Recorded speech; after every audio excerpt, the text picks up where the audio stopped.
Hello, everyone, and welcome back to The Longest Journey. Now, as we left off, this is all that's left of the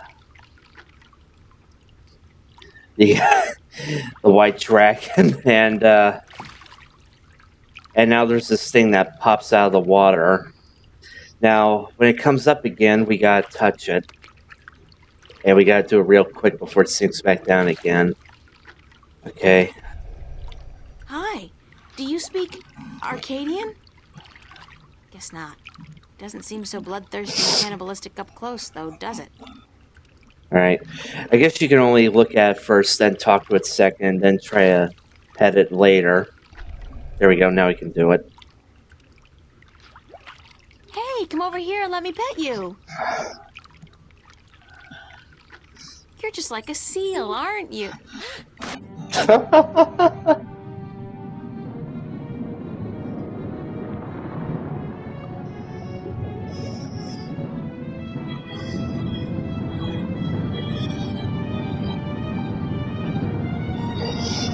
Honestly, the shit we gotta do is save the world.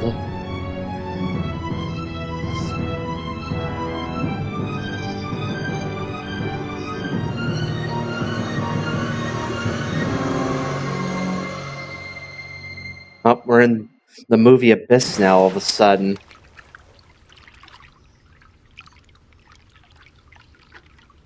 Oh, bloody typical. I told her. She didn't believe me.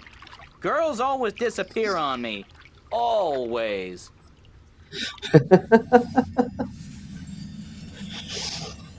Okay. Captured, kidnapped, abducted by mermen. I'm trapped underwater in a tiny little bubble of air. And why am I not panicking right about now? If I'm ever gonna panic, this would be a good time. I'm claustrophobic and I have a fear of water. This situation combines all my phobias into one tiny little package, and yet I feel relaxed, like it's all gonna be okay. It's gonna work itself out. April, listen to me. You're screwed. How you gonna get out of this one? By using your head? Right, my head. That'll help me breathe underwater. No, what I need is some scuba diving equipment. Either that or gills. I need to talk to these mer people, find out why they saw fit to rescue me and bring me here. Well, we can start out by looking at the drawings. It's a drawing of a man cutting his finger open and squeezing some blood into a bowl together with some green, mossy stuff. Then he mashes it together and... oh, gross! He dips a black pearl in it and eats it. That's barbaric. Maybe the stories about the cannibal merman were true after all. But hey, in the next one he seems capable of speaking fluently with the creatures that brought me here. I wouldn't mind that, if it could get me the hell out of here. The walls look organic. And those blue things... I think they're polyps of some kind. They live inside the wall and are part of the structure. National Geographic would go nuts over stuff like this. It's a drawing of a man, a human, sticking a strange polyp-shaped object into his mouth. Ugh! In the next drawing, he seems to be able to breathe underwater. Convenient, somewhat radical. Okay, what we need to do is that we gotta find out how to breathe underwater, and secondly, we gotta find a pearl and some green stuff, and that will help us. And we gotta bleed on it and then eat it, and that will help us talk to a merman. But first off, we gotta find out how to breathe underwater, and this is the best place for it. There's fresh oxygen coming through here. These polyps must process the oxygen in the water somehow. That's how I'm able to breathe in here.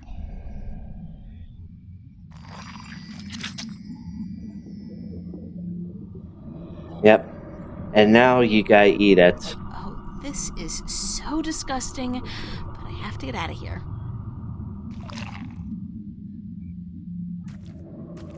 Alright, that's one down.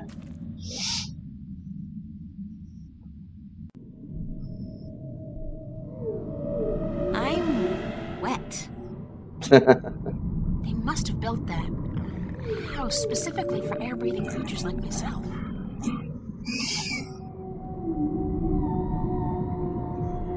Ah, here's a shell. There has to be a pearl in here. There's a large black pearl inside the seashell. Bingo. And there we go. Simple as that. Well, I'm glad it's not like King's Quest 6 where I have to read a poem to it in order to get it to fall asleep so that I can get the pearl. Okay. Now we have two ways to go. We can go to the city or we can head over here. Oh wait, we can't go over there yet until we actually go into the city. But yeah, first off, let's just head to the city. It's where we need to go anyway.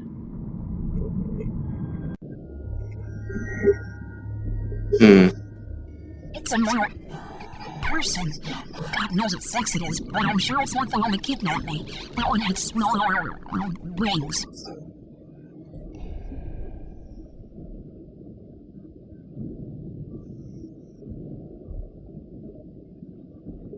Nice tail. Yeah. Expected results. Me, I'm stuck at the bottom of the sea with Bubbles the mermaid.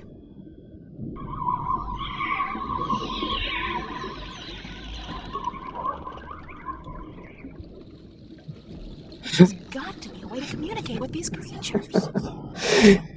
It would be really funny if, after we finally get April to actually talk to these things, it would be funny if they actually understood that what we just said earlier. And he says, "Did you just fucking call me Bubbles?" Okay, we're gonna grab the crystal. And here's the green stuff.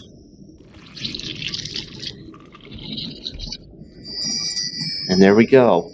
Alright, now we gotta head back to the breathing house.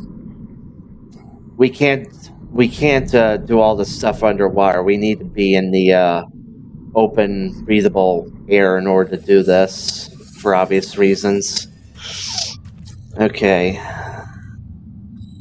So, okay. First off, we prick ourselves. Oh no, wait. What am I doing? We prick ourselves. If this gets infected and I have to chew off my finger to fight the gangrene, I'm suing somebody. Now, things I do to save the world. Worlds. Oh, come on, April. You're supposed to be a farm girl. I mean,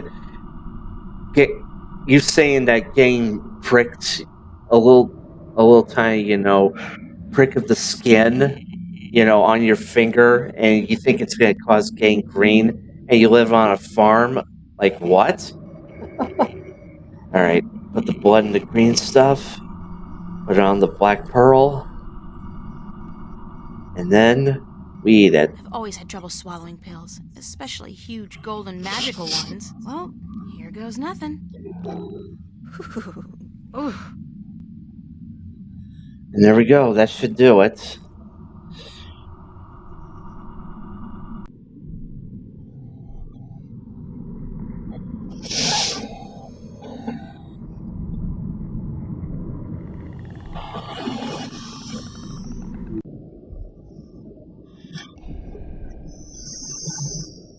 Understand what I'm saying? Yes, we understand. There we go. I have this nagging feeling in the back of my mind that I shouldn't be able to understand what you're saying, but I do.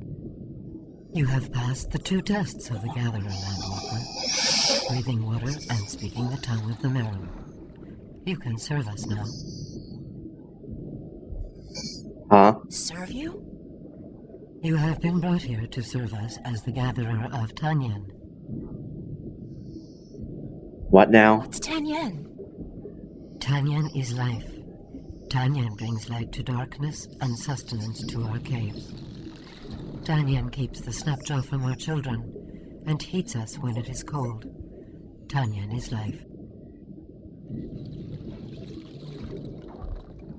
Where does Tanyan come from? Our gatherers collect it from the caves and shores of the islands, but there is less Tanyan to be found each season, and we need help.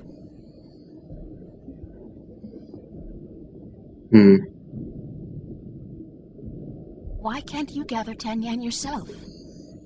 We do, but we cannot move far from our cities, or the Snapjaw will hunt us and eat us. If we travel in force, we leave our men and children without guard.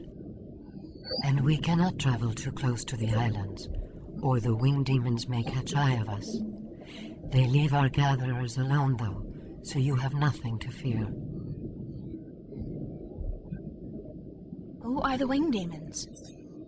Ugly, leathery creatures who defy nature to fly up there in the sky. They are evil and live to destroy our people. Huh. That sounds an awfully lot like the winged people that we're trying to get to in the first place. Don't the Snapjaw kill the gatherers? Rarely. Your meat is bitter and tough, not soft and tender like ours. I won't ask how you know that.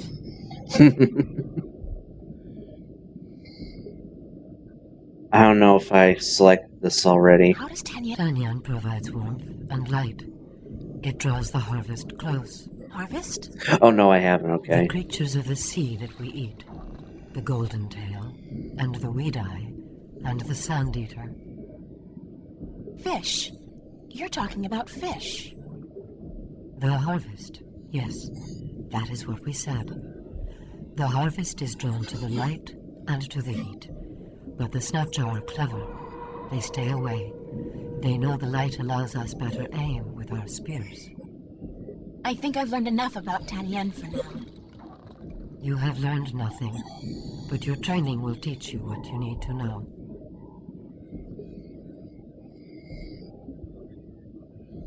Are your people called the Maerum?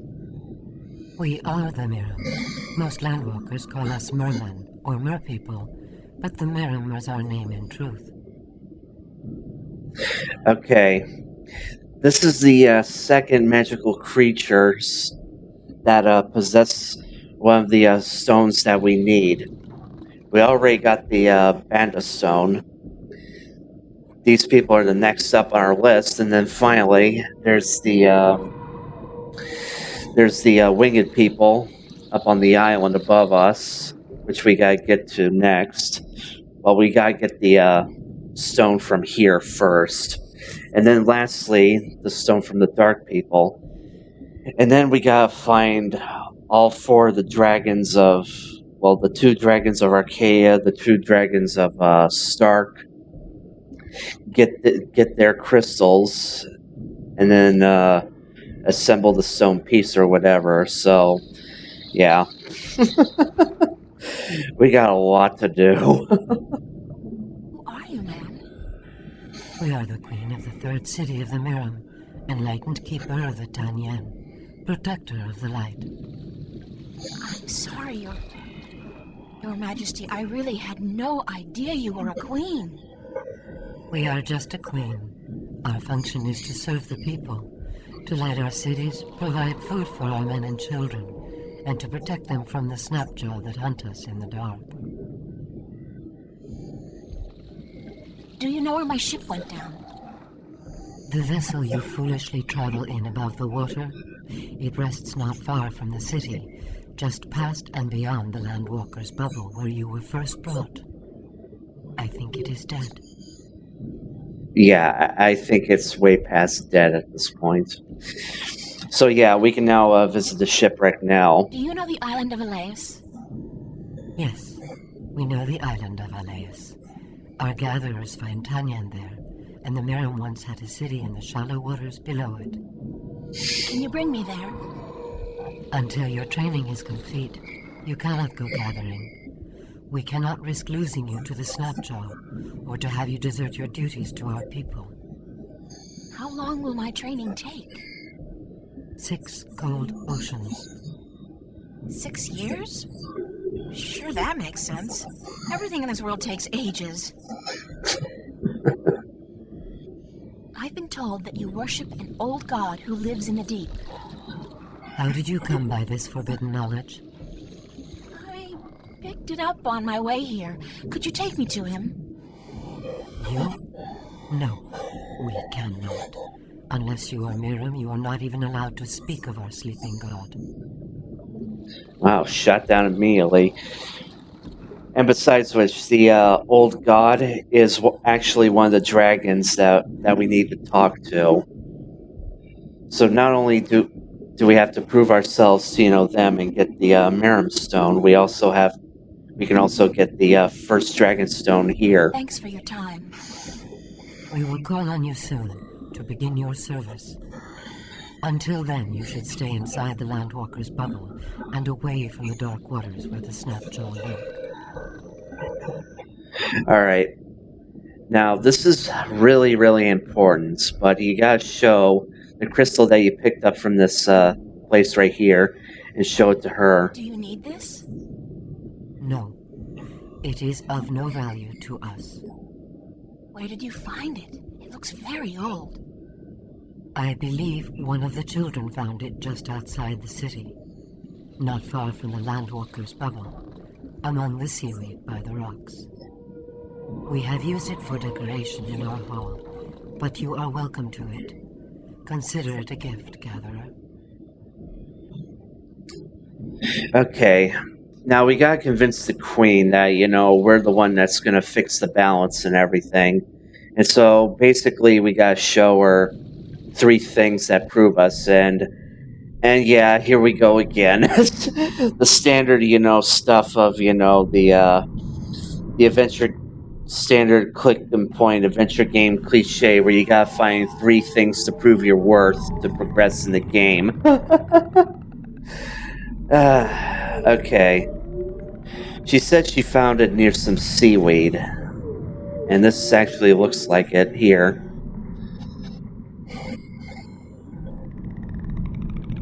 The seaweed here is so thick and tangled, it looks almost deliberate. Here's another one of those crystals buried in the sand among the seaweed. And there we go. That's number 2. But we're not done yet. Move this some more. There's an entrance to a cave back here. Judging by the amount of seaweed, it's a long time since anybody's been in there.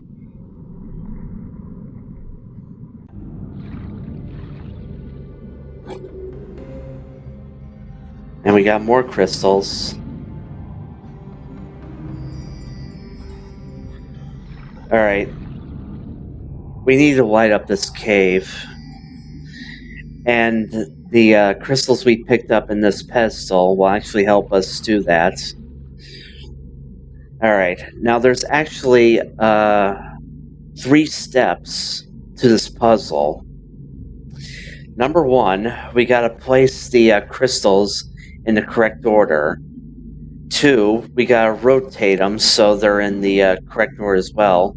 And 3, we gotta move these 3 rings, or these 4 rings around until they're in their proper place, and that will open this up and light up the room. But don't worry about that. I think I might remember the solution. Okay, if I remember correctly, the first crystal, the black crystal, goes here. And we want to rotate this to once, so that shows here. Let me go into more detail about this. This inscription looks like a huge pyramidic structure with an eye in the middle. Kind of like what it shows, right here when I turned it. So this is in the correct position. Here, it's a long spear with hooks, probably a harpoon then. All right. It's inscribed with the image of a wave, probably representing water. All right. This inscription looks like a fish. Okay. So we put the red crystal, second crystal, red one, here in the water one. and we turn it so it shows the spear. Okay, and the yellow one, the third crystal, it's yellow, sorry, goes into the top right corner. And we turn this until it shows the pyramid with the eye in it. And now we put the fourth green crystal here, and we turn this so that shows the fish looking directly at the harpoon here. Okay, and now we gotta rotate the rings. Okay, do not click on the actual, rings here. So here we got the fire ring. Let's look at it. This ring is inscribed with the image of fire. Yep. Okay, this one is Maerum. This ring is inscribed with the image of a Maerum. Yep. And this one here. This ring is inscribed with the image of a bird. All right. And okay, all I remember is that this, the pot. This ring is inscribed with the image of a clay pot. Okay, this is right where it needs to be. Okay, all we gotta do is just move these three. So the Maerum ring, if I remember correctly, goes here. Okay, and the fire ring, goes up there, because you gotta take into account the colors. See, red for fire, yellow for the Maerum. Okay, green for the pot, and now we gotta move the bird ring to the black one, which represents the mountain, or the sky, rather. All right, once more, I do it. Oh,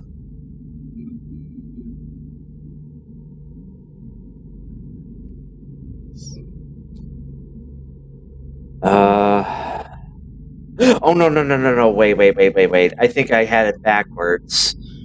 Okay.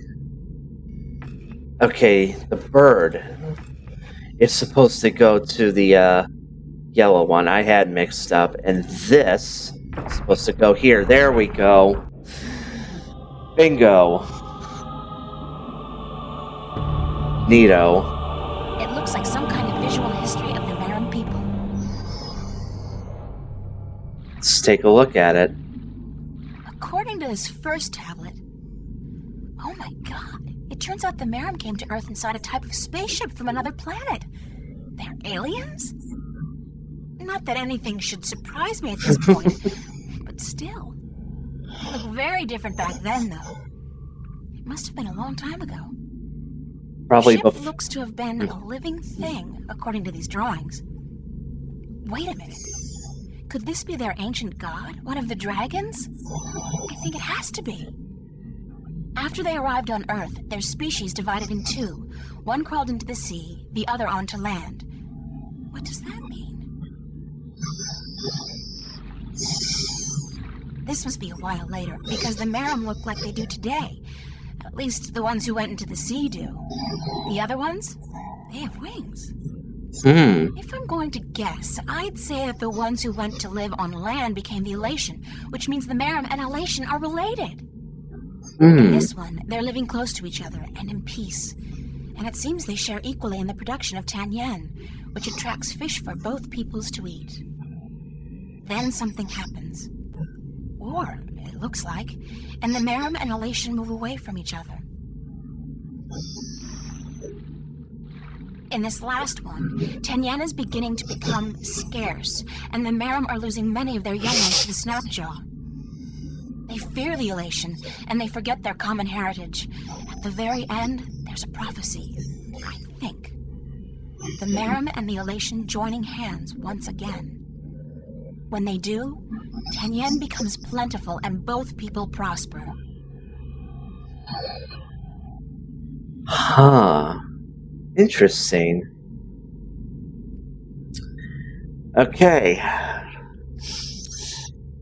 Alright. So the Maerum and the Alatiens are actually space aliens. And we're in Arcadia, so basically all that's magic and fantasy and stuff, and that's not really special. But these are obviously space aliens. So if they were here before they split up into the two different races, then they would probably make them probably before the whole balance thing, when both worlds were still one, probably. So I guess when the balance shifted, they both just stayed in Arcadia. Makes sense, though. And now and now we gotta go back to the city and tell the queen this. She is not gonna believe us, but we gotta convince her otherwise.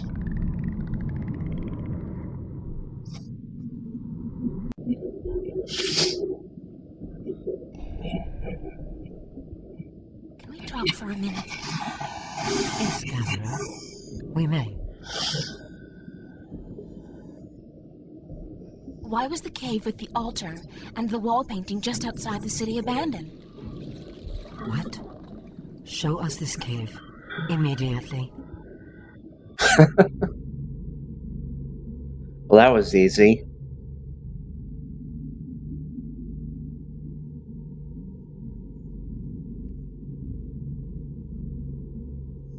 I lit the cave by placing the crystal from your palace together with 3 more crystals I found on the altar and moving the stone rings into their correct positions. Can it be that you are... But you are a gatherer. You cannot be she. I am. Who can't I be? The Water Stiller. She who, by prophecy, will deliver us from strife and unite us as one people. She who will uncover the ancient shrine. Looks pretty ancient to me. This is the shrine, yes. And you have brought light to the darkness as well. But the other prophecies, you have not fulfilled them. You have not proven yourself to be the Water Stiller yet. How can I do that? Come back with us, and we will tell you. Okay, then, that was quick.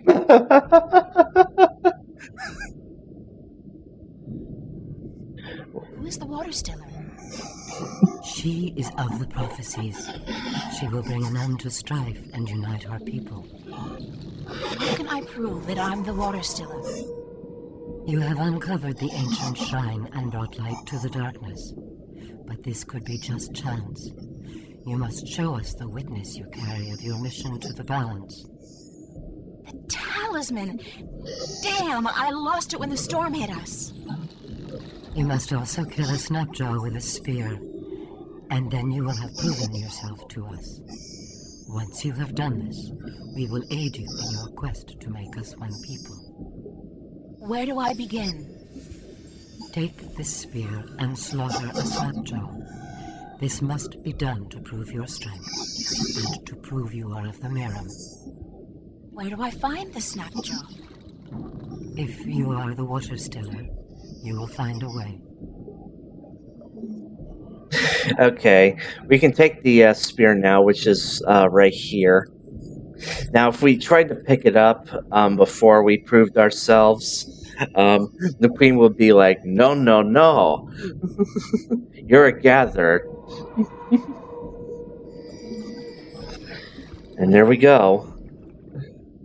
And now I'm Aqua Lady. Okay, let's look at the diary here. Thursday afternoon. The Maerum Queen believes I may be what they call the Water Stiller. Why not? After all, I am April Bandu Imbada. I'm probably what the Vanar call the Kanangla, so why not the Water Stiller? Thing is, this time, I have to prove it. The Water Stiller is supposed to uncover an ancient shrine and bring light to the darkness, which I've already done. Then I have to show some proof of my mission, the talisman, which the captain locked away in the chest, and kill a snapjaw. Kill a snapjaw. What am I, an Amazon hunting woman person?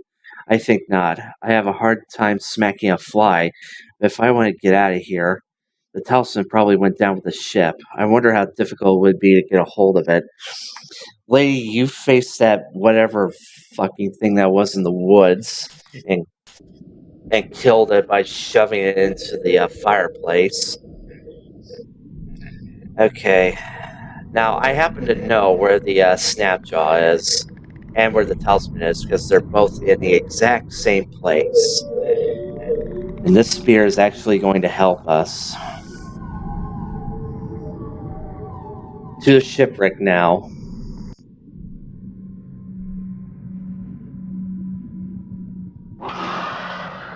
There it is.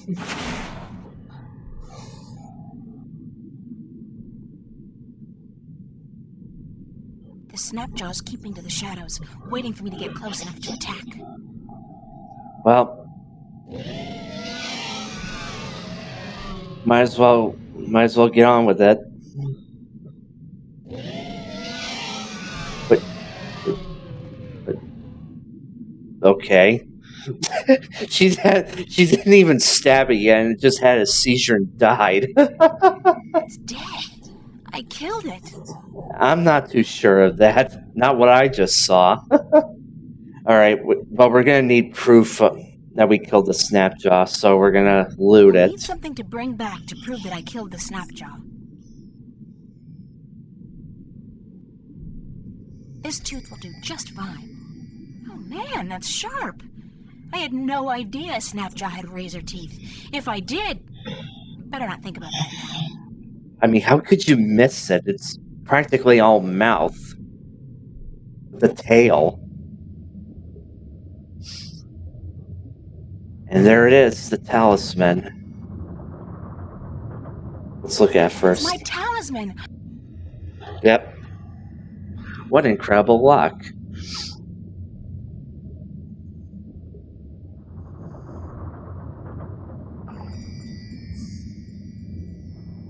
Alright.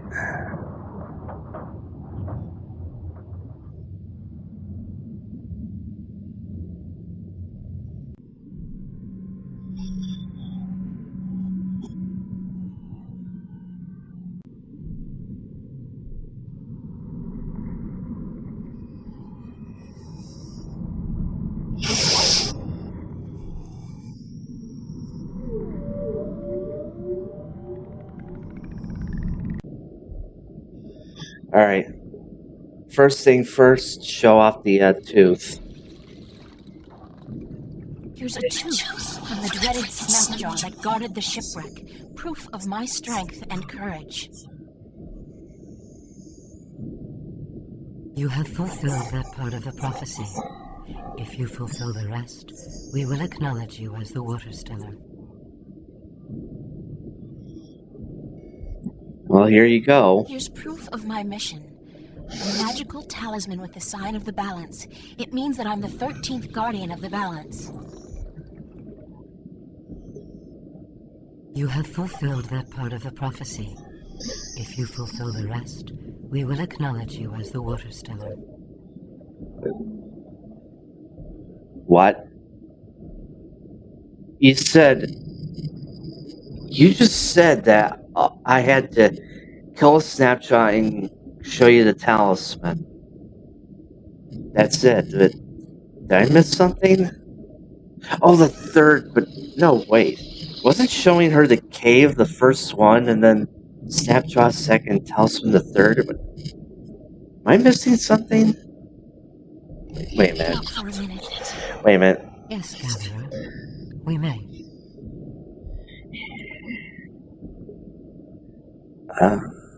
Thanks for your time. My time is yours, Gatherer. God, did I forget something? Wait a minute, let me head back to shipwreck.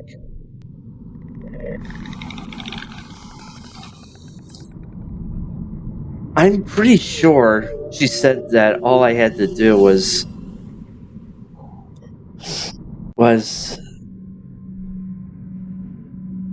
search, just get the talisman and the snapshot.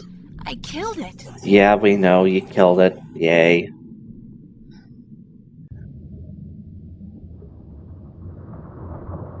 Is there anything here? No?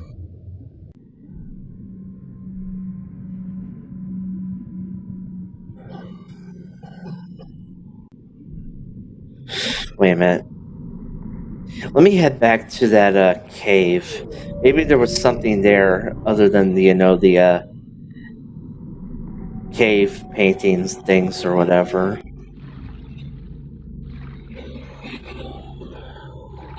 Oh, wait. It's a circular indentation framed with the image of two dragons biting each other's tails, almost exactly like the markings on my talisman. It's an indentation roughly the size... Yeah.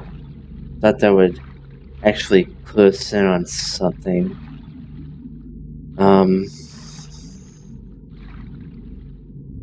What am I forgetting?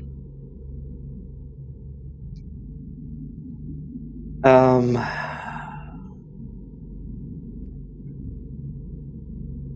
I supposed to show her the Bandit Stone?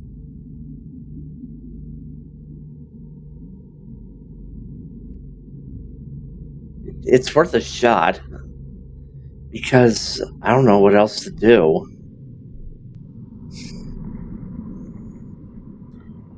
If that's the solution, then wow. Okay. Let's see. Bandit Stone. This work? No. I'll be right back. I gotta look up the solution. See what I missed. Okay, I figured it out. Okay.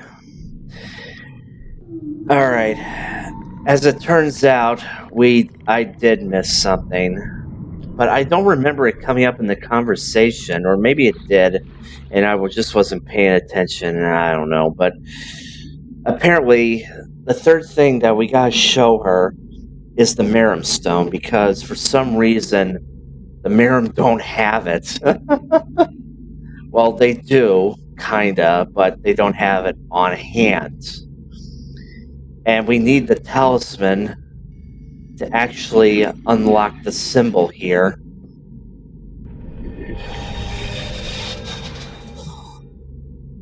I can't believe I missed that. It's a small niche containing what appears to be a shard of a stone. It's a piece of the stone disc. No, wait. It's only one half of a piece. It looks like it's been divided in two. Strange. And we got the Maerum stone, and now we have to go to the Queen and show that to her. And after that, we'll go visit the old one, aka the Blue Dragon. And then we can go up to Alatien, where we've been trying to get to in the first place. I've taken from you the object you've kept hidden for generations. It's part of the disc that will restore the balance and save the twin worlds from chaos. You have indeed fulfilled all but one of the prophecies.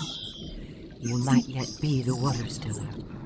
We would not have thought she would come in our lifetime. Good. Then you'll take me to your sleeping god. There is but one more prophecy you must fulfill. There's more? Sure, there's always more. That's the fun part about prophecies. You must unite our people once again. Fair enough. You were united, that there's no strife between Maerum. The Water Stiller will come to bring our people together again, to unite us and save us. This has still not come to pass. Until you do so, the prophecies of the Water Stiller have not fully come to pass.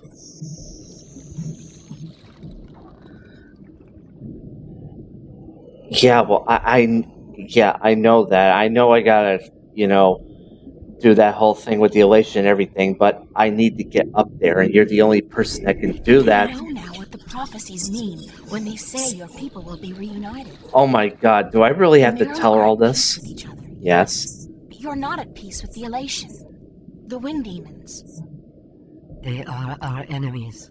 Right now they might be, but it wasn't always like that. Not according to the carvings in the temple cave. What do you mean?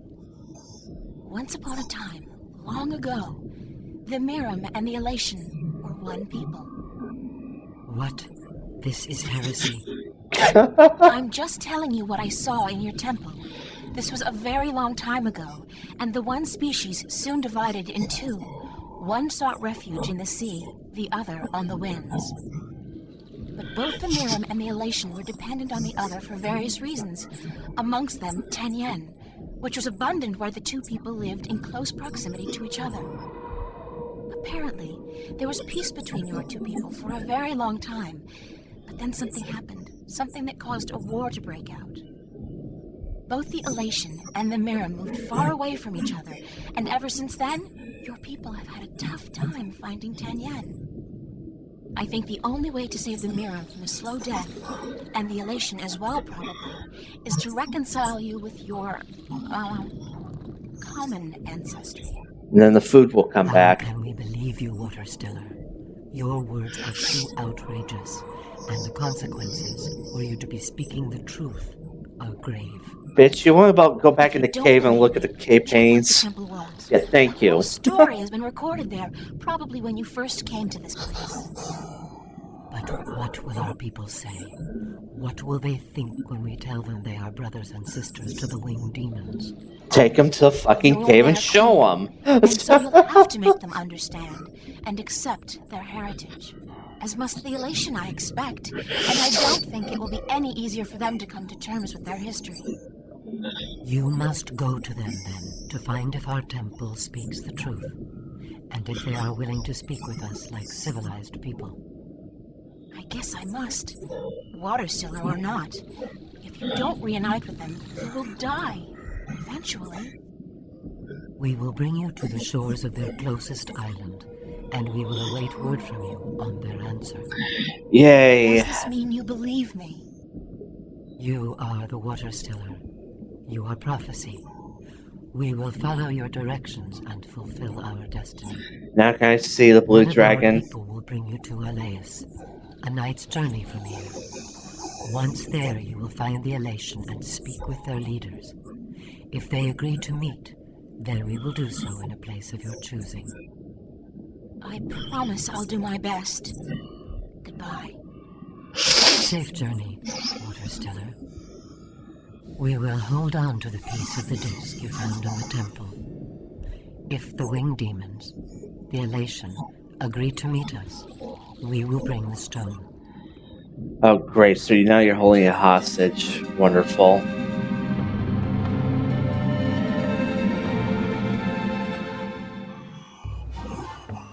Oh, we're not... Okay.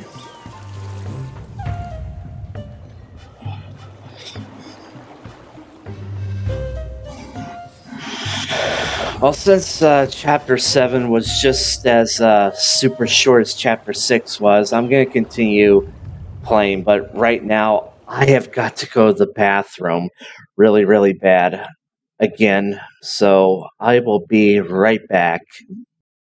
Alright, I'm back. I made some food in the meantime because I'm starving. Okay, April's diary. I am the Water Stiller. How strange it is to be so insignificant, yet so important. There's so many who have been waiting for me, or somebody like me, to come and bring hope into their lives. It's truly amazing, and even more amazing, I'm able to cope with it.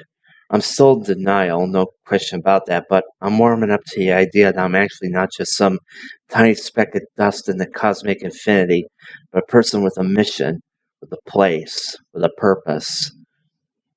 Right now, my purpose is to find the Alatien and to reunite them with the Maerum so that both species can thrive once more. That done, I can find out what the Alatien know, and then pay a visit to the sleeping god of the Maerum. I'm counting on the sky being one of the kin. If not, I have no idea what to do next. Early Saturday morning. Back home, at this time, I'd be safely snuggled up in bed, safe in the knowledge that it's Saturday. I've got nowhere I have to be. I can just relax all day long. Maybe go to the cafe, hang out for a while, maybe go to the park, whatever. This all started a week ago yesterday. 1 week of mysteries and danger and strange revelations about the very nature of the cosmos. I'm still reasonably sane. At least that accounts for something. Now I know there's an Alatien village somewhere on Elias. The question is, where and how do I get there? If the Maerum and Alatien used to live close to each other, the village should be somewhere down by a sea, maybe right around the corner. Maybe not. Maybe not. They're probably up high on the mountains, probably. There's a rope here. There's a coil of rope among the debris. Okay, we'll take that. Okay. I could get lost if I just wander off into the jungle with no idea what the island looks like or where I'm heading. Yeah, true enough. Well, let's look around the beach. Let's go up the path here, see if we find anything.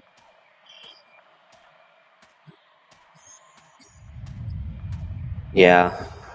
Remember, this game was made in 2000. Even though this is still like a background paint and all that, it still looks really, really neat. Dense jungle. Yep.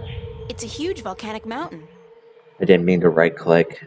The top half of the statue depicts a big-mouthed creature calling out. It's a tiny tree. It's the ruins of an old city. Huh. There's a hole here.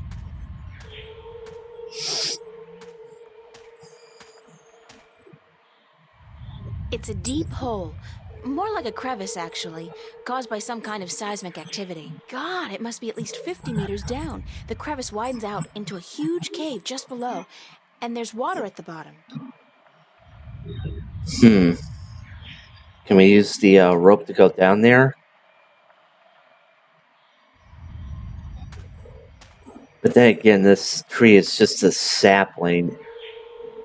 It's probably not going to hold our weight. But we'll chance it.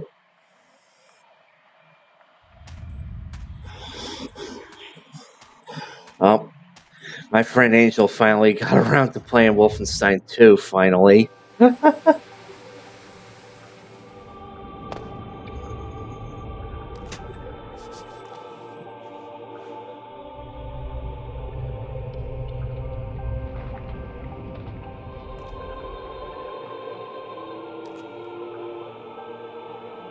Well, now.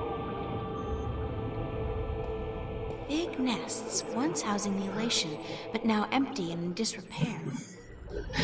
They probably used to live here, you know, right after they probably...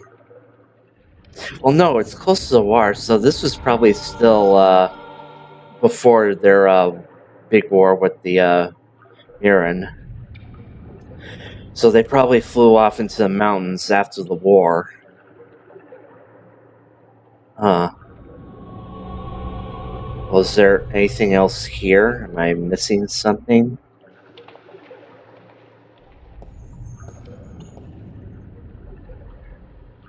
I think there's supposed to be like a stone key here, but...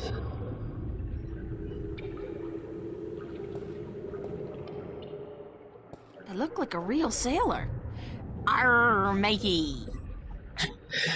Oh, climb down. Okay, so there's more to this. Okay, good.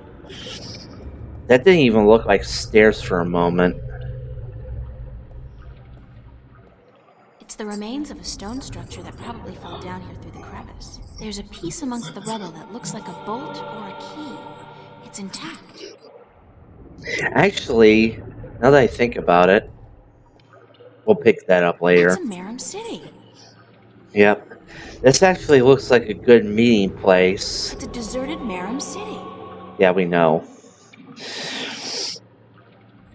Yeah, this looks like a good spot for a meeting point. We got the Maerum little town down here, and up there are where the Alatiens, huts are. So yeah, this actually could be a good place for that. And we got a stone key. You might be able to find it. Okay, let's actually look at the base of the statue here. Huh. It's a triangular hole, like a keyhole. It's a creature with large ears. Now this looks worn out.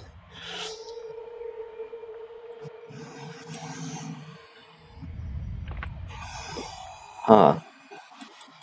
Turn it.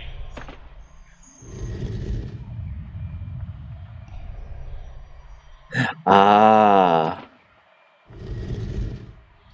Okay, now this is actually a puzzle that we can do here. Now, now there's actually, I think, 3 of these, I think. And we gotta set them up, because what this is that this is kind of like an alarm system, sort of. Or, I don't know what to call it, but basically what this is that this is kind of like a base of like a giant horn. Well, not a base, but I'm so bad at explaining things. Okay. Alright, so what we need to do, okay, since we're here in the ruins, we gotta put it in the correct frequency. So we're going to put the bottom right here. We'll find out what that is later. I'll go into details. But and now we're gonna switch the top, and we're going to make that the bracketed A.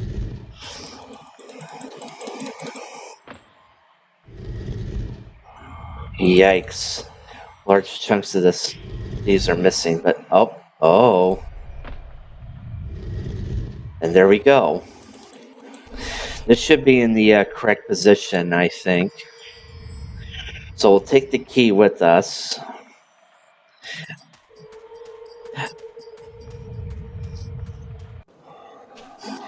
And we're gonna go to this side of the beach. Emerald green and clear as the morning sky. That's perfect holiday water. Hmm.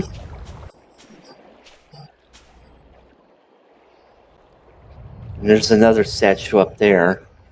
It's the village of the giant crabs. Hey, that sounds like a great name for a B-movie. Village of the Giant Crabs. Funny thing is that that's actually fitting. It's some kind of giant crab. Sounds like the poor thing's in a lot of pain. Yeah, the shell does look way too tight. Maybe he's outgrown it, but can't shed it. Or whatever it's called. Huh. I found this crab-like creature on the beach, and it looked like it was in pain, like it was getting slowly strangled or something. It was really sad, but I couldn't do anything. The thing is just too big and solid for me. I need somebody to help me, somebody big and strong. Where do I find a person like that on an island like this? Very easy, actually, because these statues are going to help us summon him, actually. I'll just take a shot here and ask you. Is there any chance you speak, like, a real language? Like, Arcadian or English? All tongue. Okay. Now, is there some kind of magic I have to learn, or potion I have to drink, or eat, or ingest in some way to learn your language? Because that's usually how it goes. No? Too bad, although I'm glad I don't have to draw blood or swallow a stone or something. Can't help but feel that you're asking me for help, though. It's the strangest thing. After all, you're just clicking your claws, aren't you? It's not as if you're really talking, is it? It's a crab, April. They communicate by clacking. It's a big statue. Let's go up there.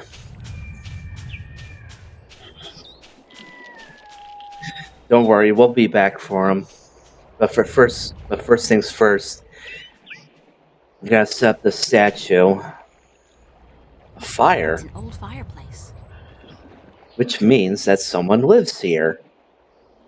The top half of the statue depicts a creature with a big mouth calling out. Yeah, The bottom part of the statue depicts a creature with large ears listening to something. yeah. Okay. Now, for this, again, I'm just going by my memory here. So, for the top, I think it's an arrow pointing to the right. There it is. There we go. And for the bottom, an S. There's supposed to be an S, I think. And that's a really odd G, but that's not what we're looking for. There it is, I see it. Bingo.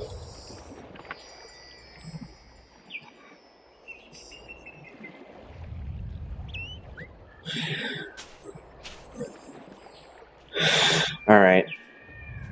Well, there's nothing more we can do here anymore. We gotta go into the jungle, but April's not willing to actually, go in there, so we're gonna need some help to scout out the area. And it's a good thing we still have the flute.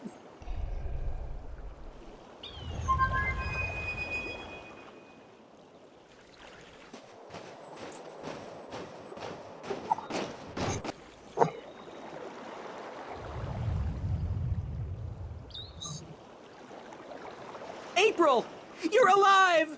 You're here! You're soaking wet! Where did you go? I thought you drowned. I was completely miserable. And the chicks on this island are so prissy. They don't even care for a kiss unless you're all settled down with a nest in your own territory.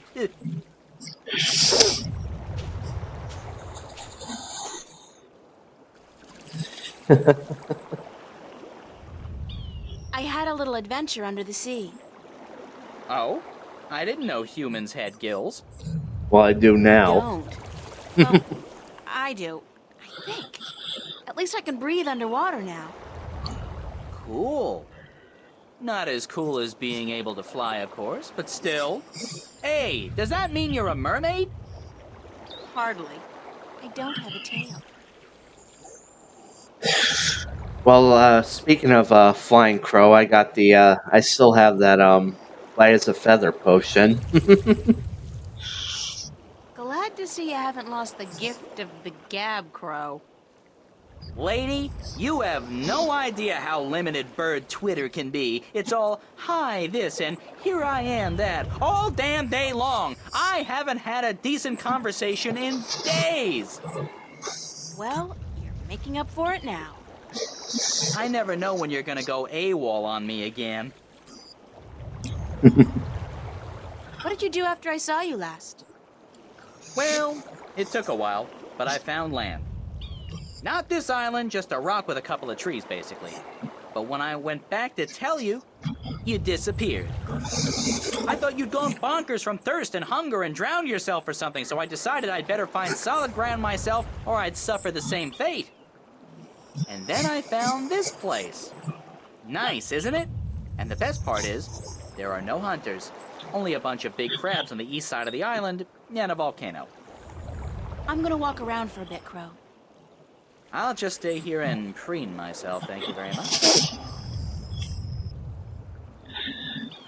Well, we still need him to scan the area, so off you go. What can you tell me about the island, Crow? Only what I've been able to see from above. There's a volcano, dead I think, and lots of jungle. And some nice beaches. I'd like to explore the jungle, but I'm afraid I'm gonna get lost. Any ideas? Well, I could stay airborne and keep track of where you are. That way I could direct you if... Sorry, when you get lost. Sounds like a super plan, Crow. Let's go.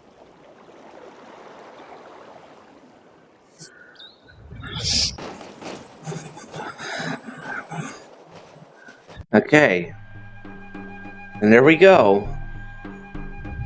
Here are the ruins, which we've been here before, and there's the little crab place that we've been to. So let's head off into the volcano.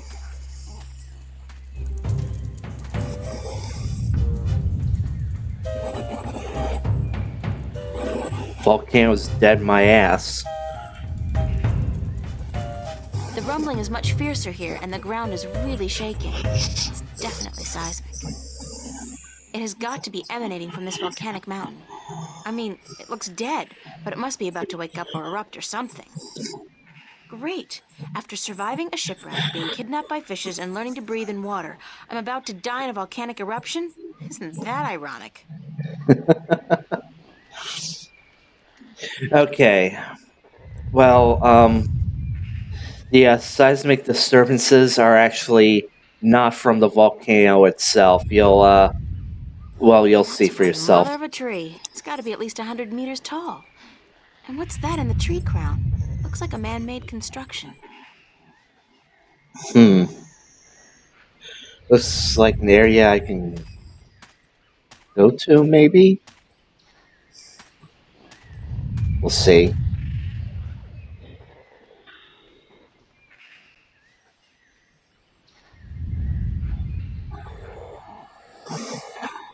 I told you to look in there, not...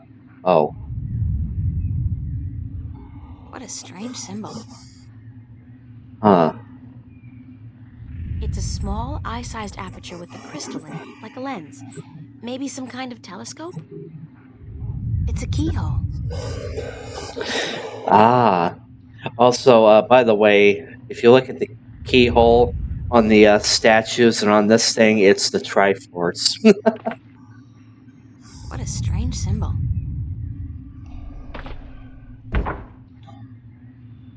What a strange symbol. Huh. These actually look similar to what we had before.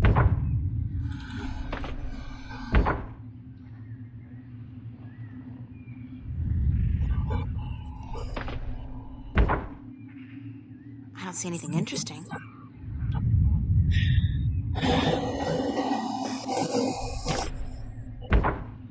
It's a statue just below a really tall tree. Oh, okay, I get it. This is a telescope. Okay, so basically what these are symbols, and when we switch to them, it will show us exactly what the symbols actually represent, or at least where they are. Like the S right here is basically telling us that there's a spot in the forest that we can go to. I think this actually shows us that we have to go there. Alright, let's go through the list I again. don't see anything interesting. Okay, so that's nothing. There's the A. Somebody's looking back at me. Oh, wait. That's just my eye. The lens is turned into a mirror. Okay. So the A with brackets here, that's what I'm going to call it, is basically right here. Like, this area is like literally right here. Right. I don't see anything interesting. Okay, so that's nothing. Alright. That's the A arrow. statue standing in the ruins of a city. Yeah, we've been there. And if we did this right, you know, I can see a statue on a cliff overlooking the sea. Yep. All right. Yep. We got this. We got this. I think I got. Interesting. I think I got this the first time. I don't see anything interesting. Yeah. Let's go through the whole thing again. Make sure we don't miss anything. Wouldn't hurt to check. Okay. Okay, now the statues are kind of like amplifiers, and we need to use these to. Well, I don't want to spoil it, but it's important, really important. So we're gonna take the key. We don't need it anymore. Okay. Now, now the thing is that the statues, like I said, they're amplifiers, and the top and bottom, rungs are basically frequencies. It's a frequency system, kind of sort of like a radio. And for the cliff, when we were back at the ruins, we tuned the top rung to here, to this place where we are right now, and the one with the V in the circle, that's actually the crab beach, which we were at, and while we were at the cliff, which is at the crab beach, we got the arrow, which is the ruins, which is the thing for the ruins, and S is for the large tree, which we haven't been to yet. And now, with this logic, when we get to the large tree, the correct frequency would be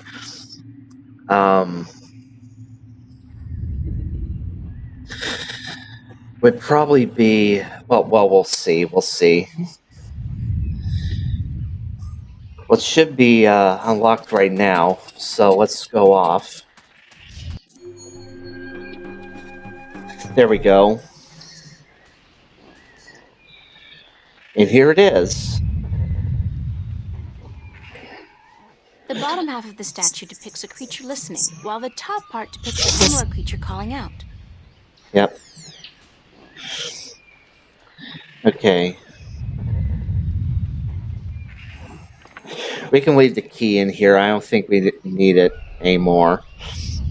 So the top rung should be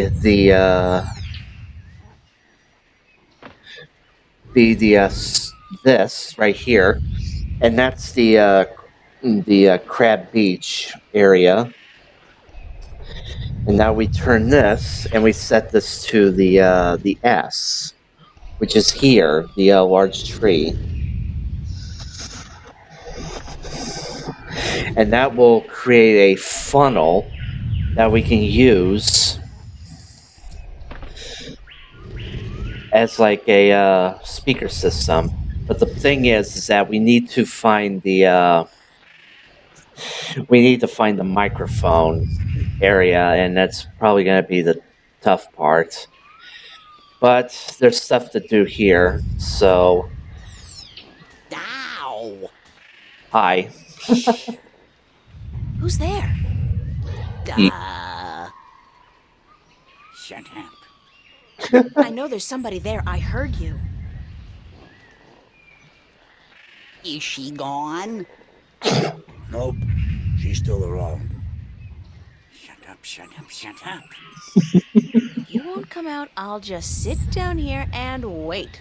Sooner or later, you'll have to show yourself. Solar eclipse! Oh my god! Ah! I hate this place. I so hate it, I can't even sit down without crushing the natives. Big person alert!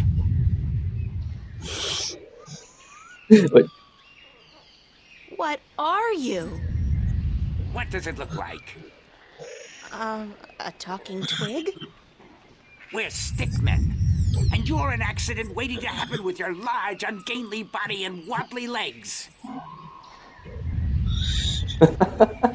What's a stickman?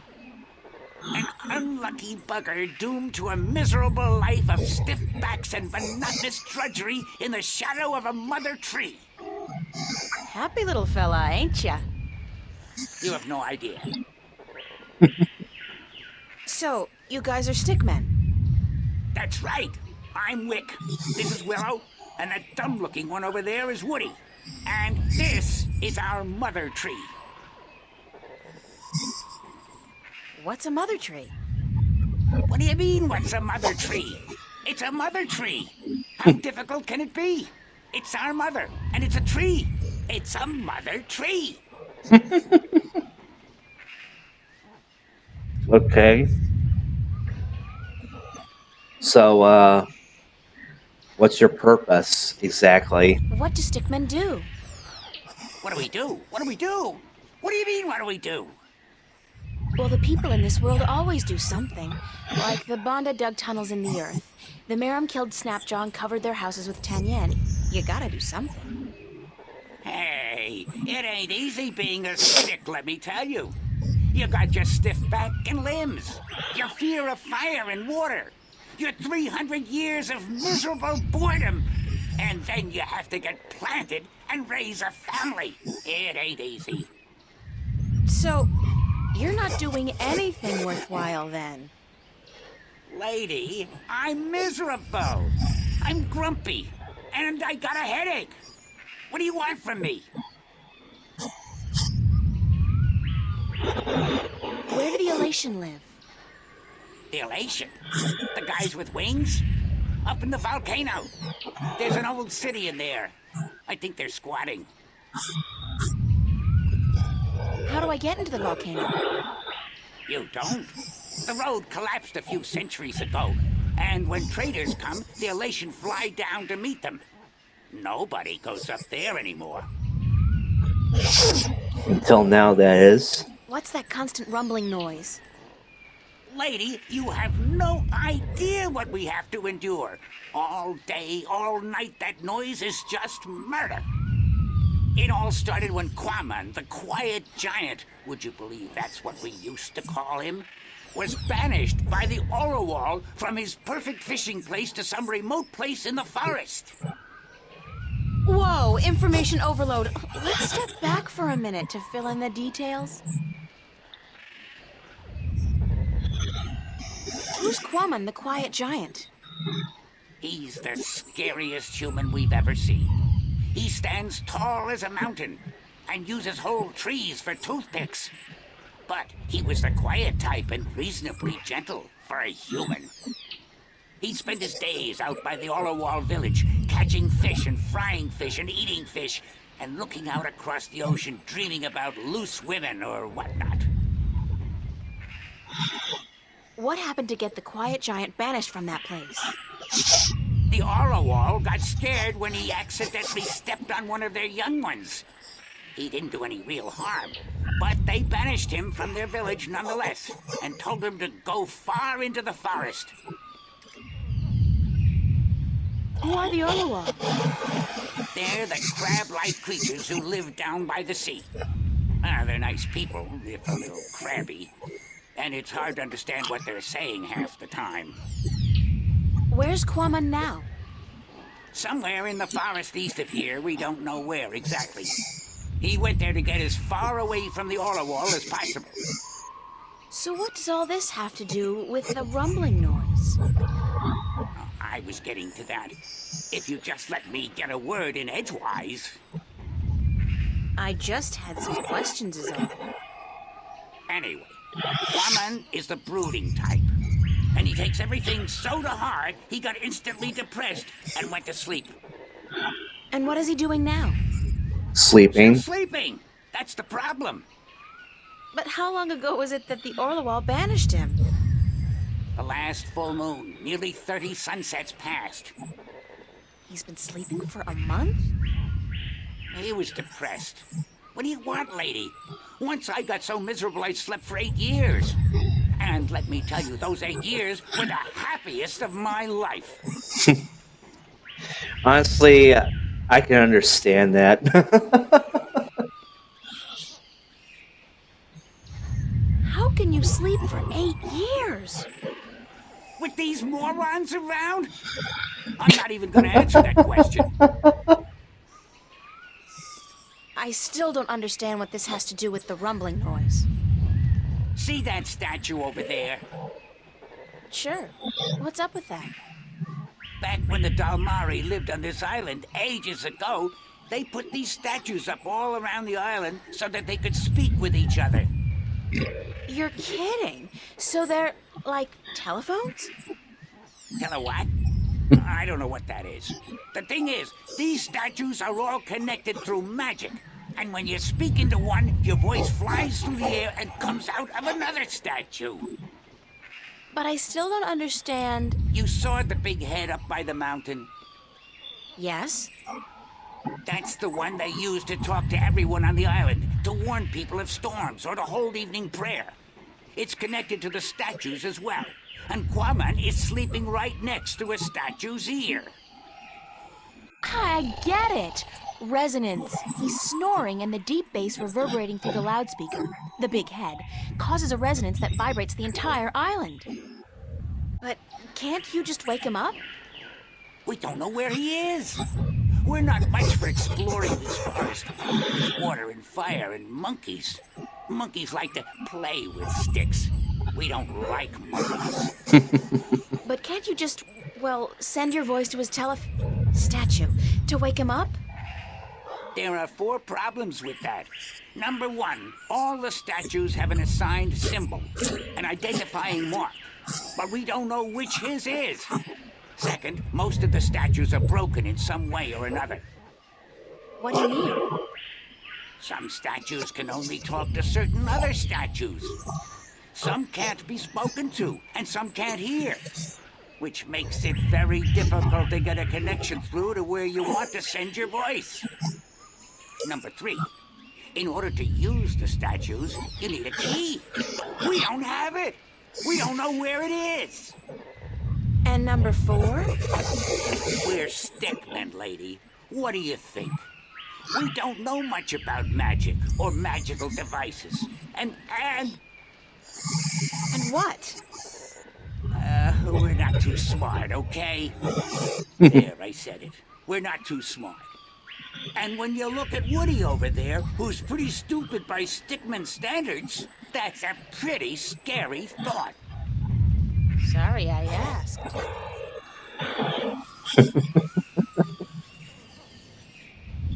I think we can talk with the others here. Saturday, around noon.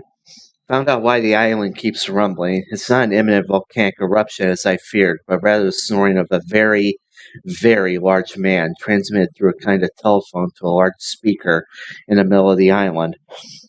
With all the snoring going on, nobody's getting any work done, and that's a bad thing.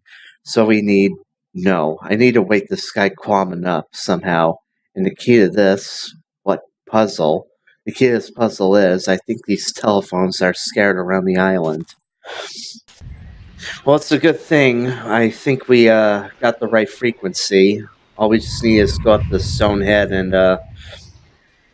talk into it, and now we'll probably wake him up. Let's talk with the other stickmen. Hi, I'm Willow. Wick's the oldest, Woody's the youngest, and I'm just stuck in the middle as always. Don't let me keep you. Wick's the boss as always. Go talk to him. You sound awfully like a cop that I know very, very well back in Stark. Hello, I'm Woody.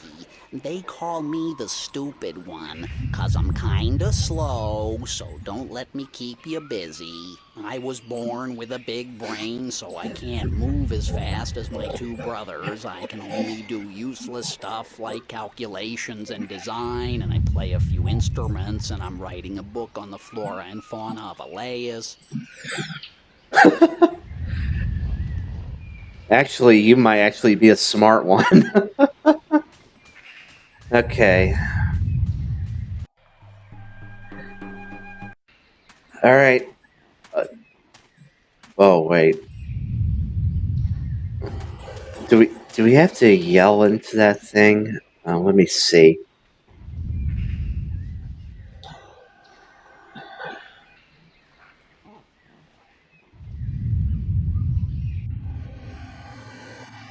Um.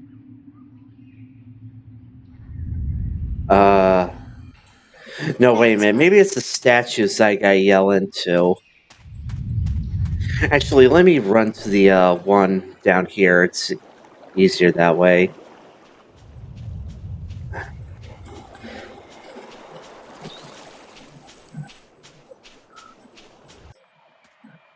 The bottom half of the statue depicts a large-eared creature listening intently.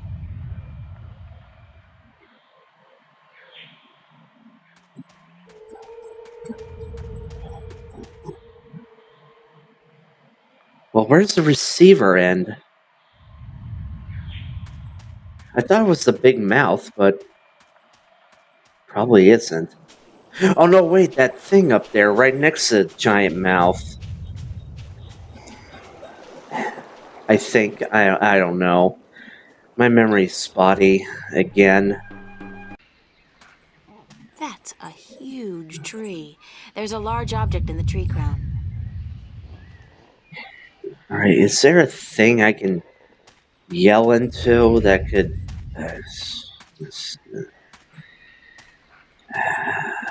I have no idea. I know you're tired of all this, but I gotta look up the walkthrough again. Be right back. Okay, I am a dum-dum, as usual.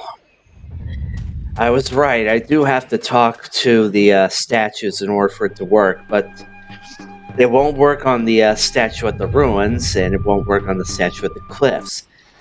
I gotta talk to the statue that's right here. Hello? Was I right?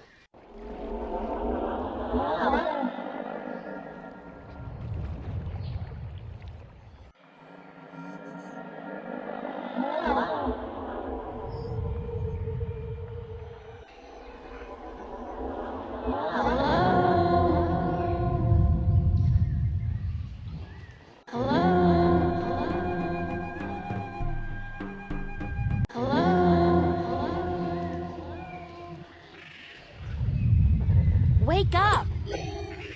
Wake up! Wake up! Oh, we got it. Nice! Got the frequency right first time. Booyah! Who'll be there?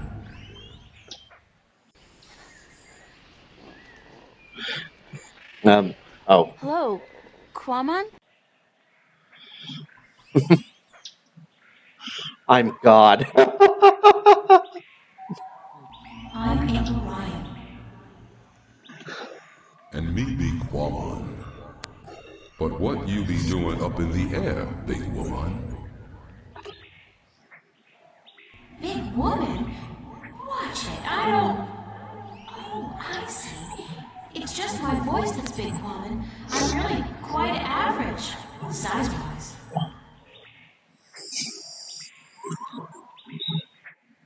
Could you please stop snoring? Quamon be snoring? No one ever tell Quamon he be snoring. But then Quamon always be sleeping by his lonesome. No woman like Quamon. Don't say that about yourself, Quamon. I'm sure that... You know, it's kind of uncomfortable to be discussing this in a public like this. Yes, everyone be hearing about Quamon now. They've been hearing you for months, man. You want to talk about your problems? Face to face? What be the point? I'm a good listener, and I'd like to be your friend. That'd be the point. Quamon not sure if he want friend now.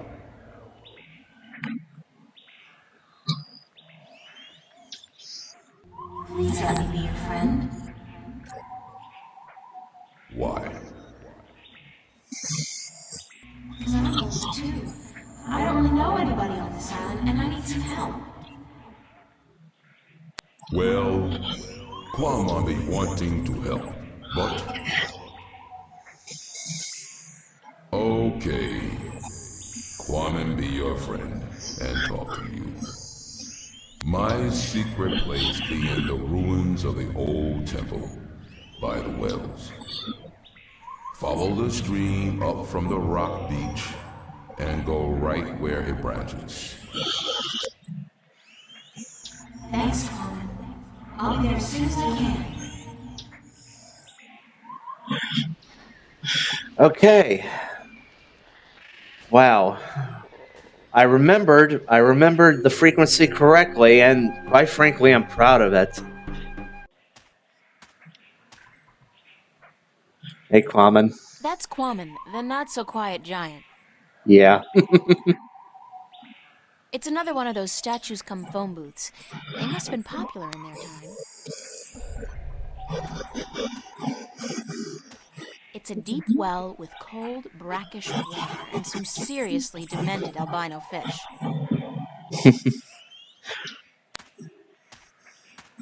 Let's go talk with him.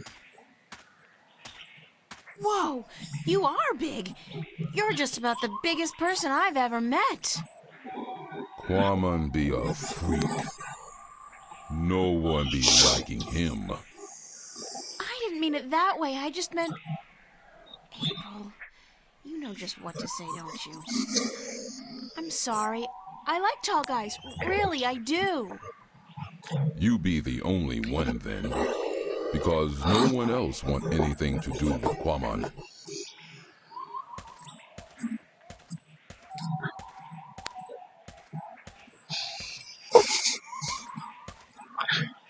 Yeah, he's enormous. How did you come to be on this island? That be a long story. Do you want Quamon to be telling you? Sure. Sure, I have time. Tell me the story. Many long moons ago, Quamon be happy. He be working at the circuit in Coruscant, where he be big attraction. What did you do? Quamon be the world's strongest man. He be popular. People come to see him from all the Northlands. Some even from east of the Bay of Fire. But then there be an accident, and the circuit tell Quamon to leave, that he be dangerous, and that no one be paying to see him anymore. What kind of accident? Quamon's most popular feat be the breaking of large rocks with his fist. Everyone would applaud when the rock be breaking. Then one day, the Caliph be at the circa to see the performers. He be saying, Quamon, I hear of him breaking a large rock with his fist. This I want to see. But my performance be over that day, and there be no rock to break. So the circa ringmaster Oberon, he be saying, let's get a rock in here, any big rock at all.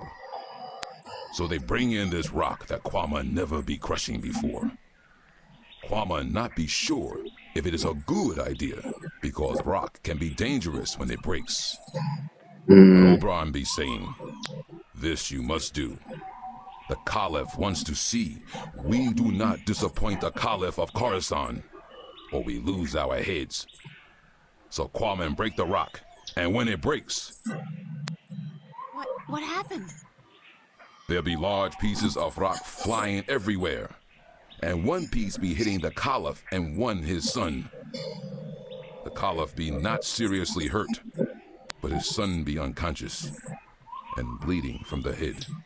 They say to Quamon, run, get away from the circuit in Coruscant, or the Caliph will have his head. So Quamon run, and he get passage on ship leaving that night. When the ship passed this island, Quamon be jumping into sea and swimming ashore. And now he be here.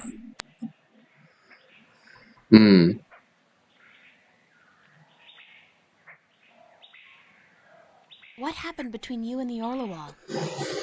Oh, Quamon be so clumsy, so dangerous. He should not be among people. He be only hurting them. The Orlawal be kind, letting Quamon live and fish in their village. But then Quamon be stepping over a young Orlawal, almost breaking his shell. The Orlawal tell Quamon to leave village, to not come back because he may kill an Orlawal. They tell him to go as far away as possible. Quamon be sad because he like the Orlawal, and because Quamon be having the best fishing place in all of Elias. He lose his friends and his food. What do you eat now? Quamon fish in these wells here, but the fish that live down there be small and not very tasty.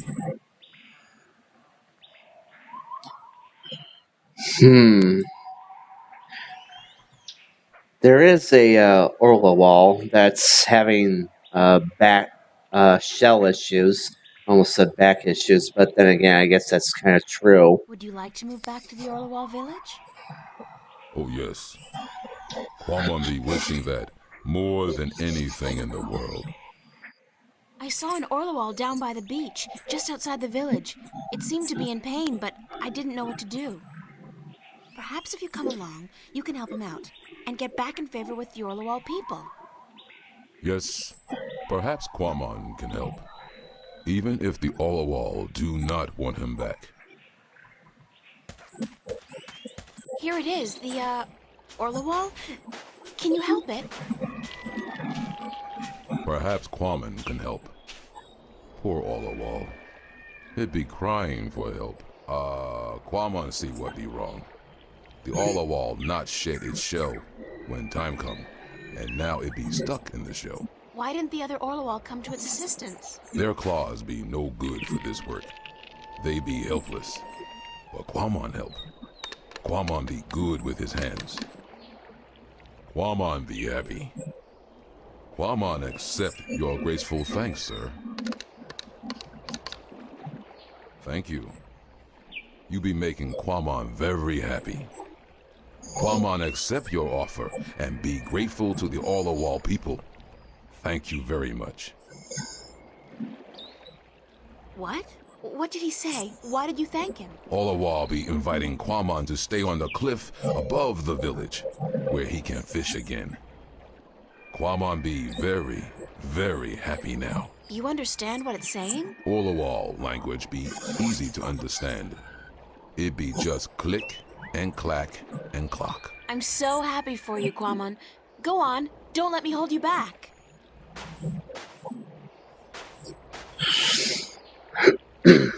Yep. Well, we got Quamon back home, and he won't shake. He won't shake the island to its foundations anymore. But we're gonna need some more stuff from him, so we're just gonna head up to him and pay him a visit.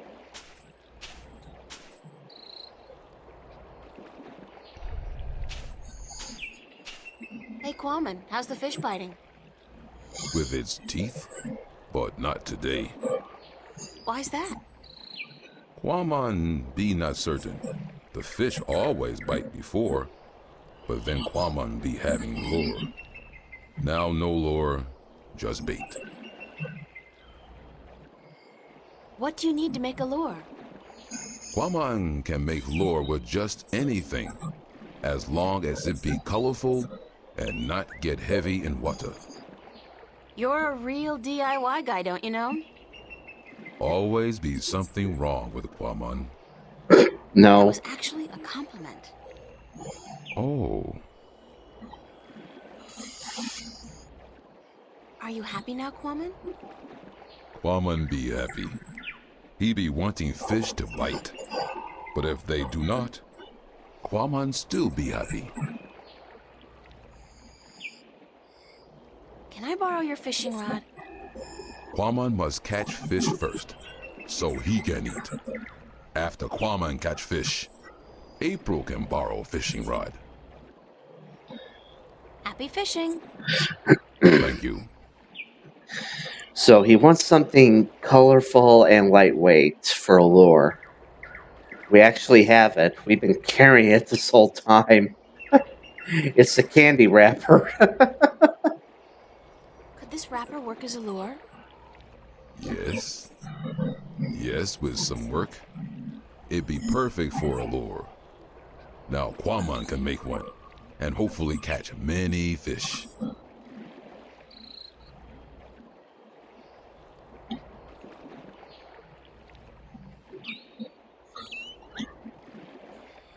Okay.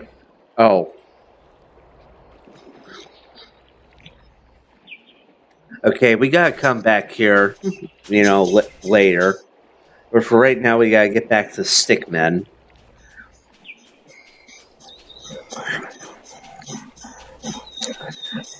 We gotta talk to them a little bit. I think they'll let us climb their mother tree, because I think there's something up there that we need, if I remember correctly.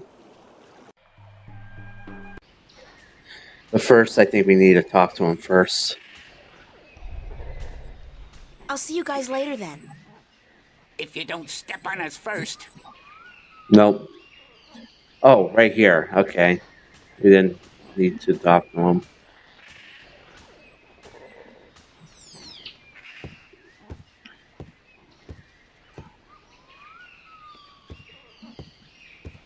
It's a big wooden crossbow, I guess. I wonder who built it and what it's for.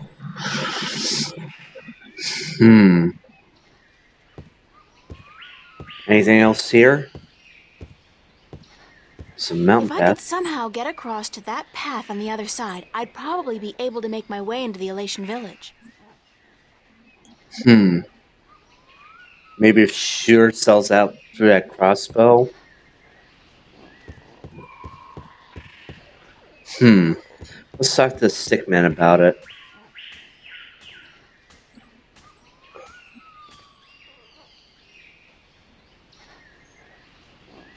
Come on. There we go. Who built that big crossbow in the tree? I did. Well, I thought of it. And these two nincompoops gave a helping twig on the, manual side. So they built it, and you supervised. Yep, but it's not done. There are still a few pieces missing before we can blast off for Luna.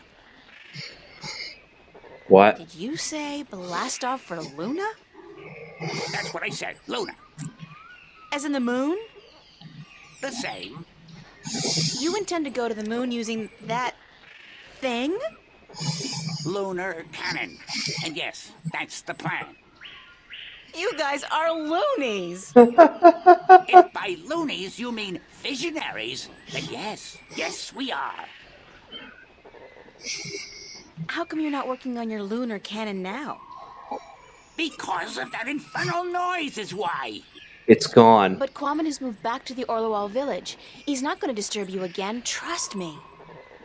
Really? How the heck did that happen? Nah, I don't care. The important thing is we can work again. Thanks, lady.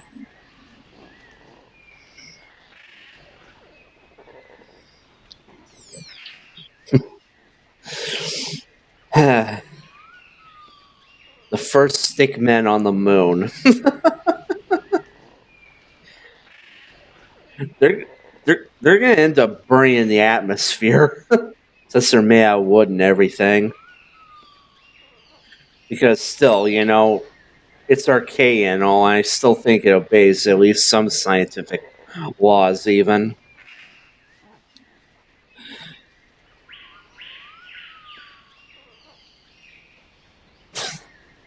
Did I mention this game has slow walking animations?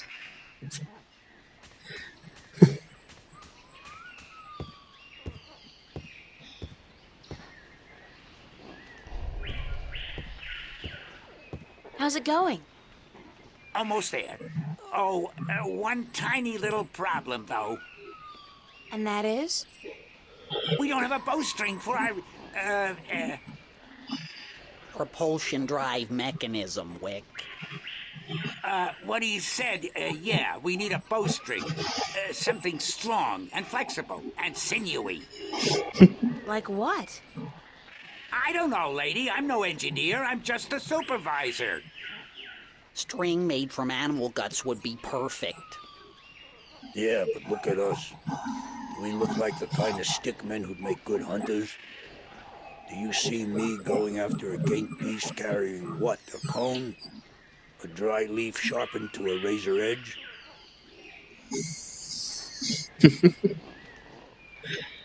I just realized that Stickman Woody sounds an awful lot like oh god, that one kid from Psychonauts that was really, really boring.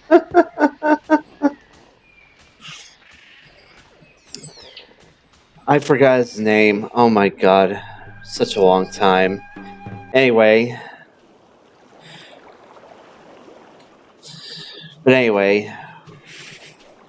We need string. And we can get that from Quamon's fishing pole. That means we're gonna have to sabotage his fishing pole, but I'm sure he'll probably understand.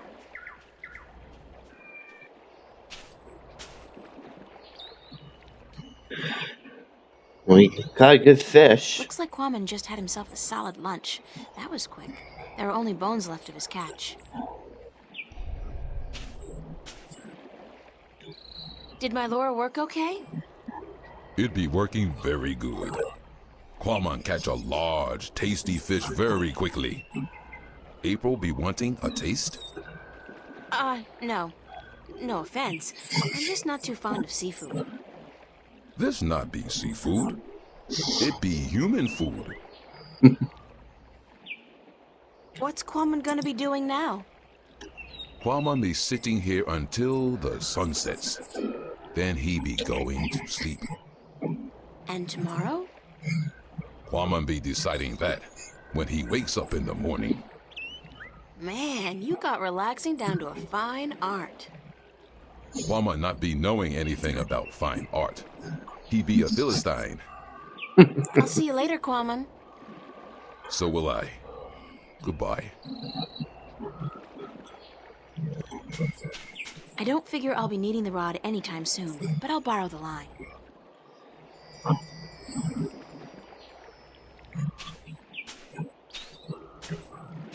Alright. It's the... Sorry, didn't mean to click on the huts.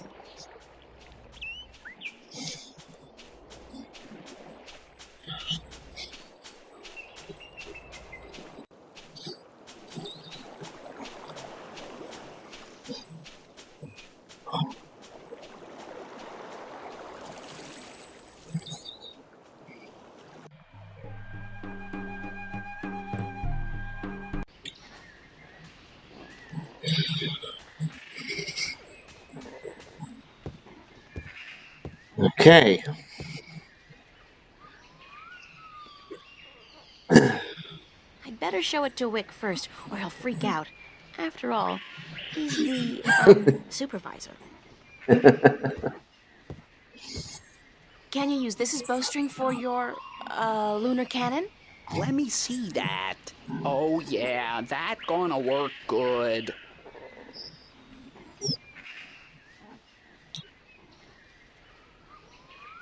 All right, listen up. I got us what we need. And now we finish this damn cannon. Go to work, people. Give us a few minutes, lady, and we'll be all done.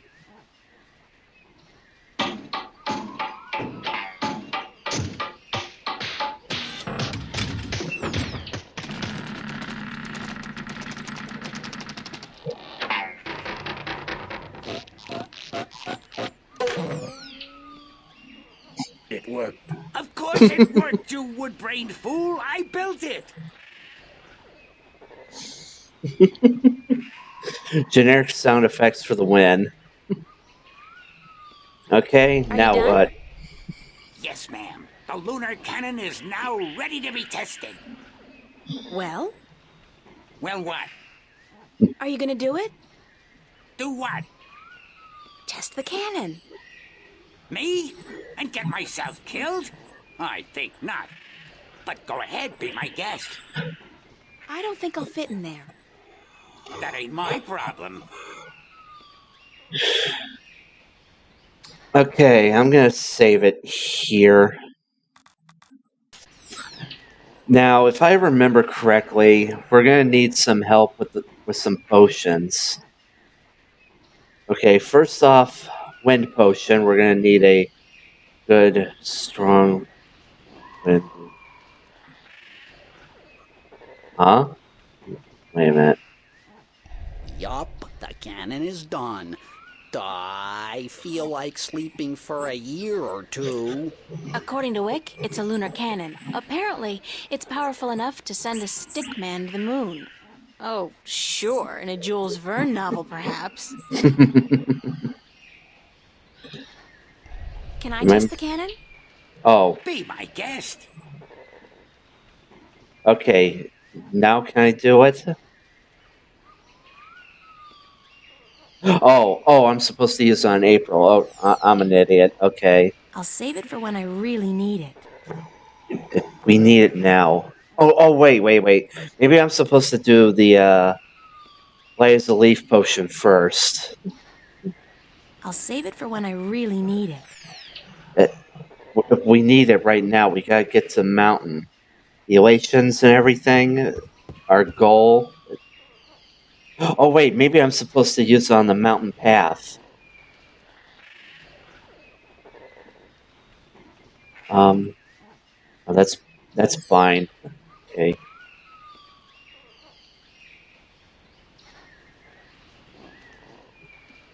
I'm missing something. Okay.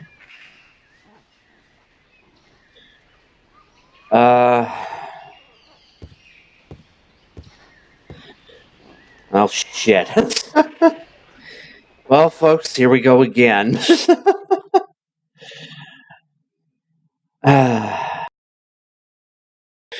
Okay.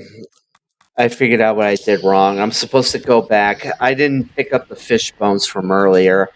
I was supposed to. Alright. Go head back, pick up the fish bones, and combine it with the rope, and then give it to Wick. And then we can use the potions. I'm getting it. He said it was, ready and all, but I still gotta... Oh, I don't know.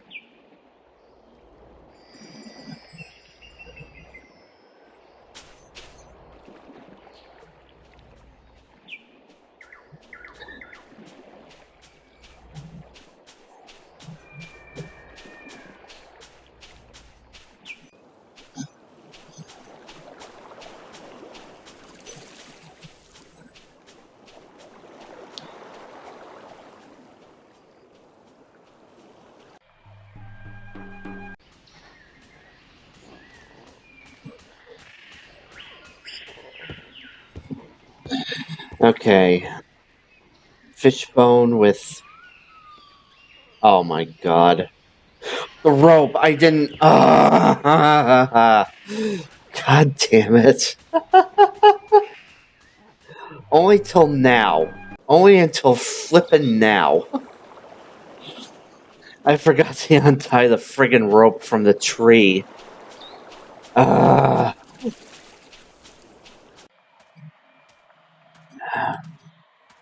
Get over there, pick up the rope, because I'm an idiot.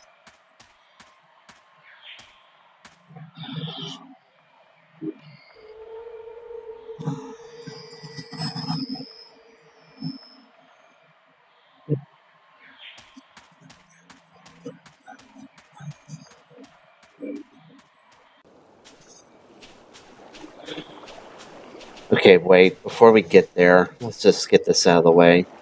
There we go. And we made a grappling hook. Oh, yes, that's right, it makes sense. I was just too stupid to realize that. Okay. Alright. Here.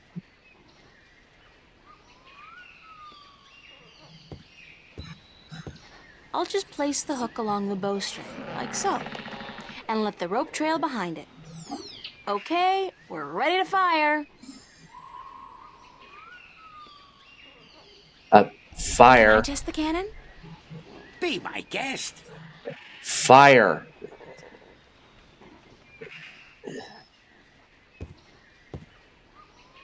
Oh, there's the lever. Okay.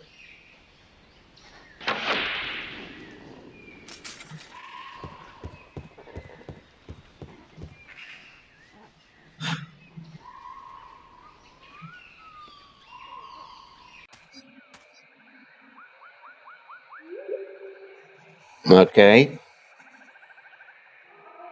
It's a leathery creature with wings, like a mix between a giant bat and a pterodactyl. Must be one of the Alatien. It looks more like a warrior than a storyteller, though. I hope it speaks English. I mean, Altung. There's a slight updraft here. Yeah. The wind is channeled through that chasm down there and blown out and up here.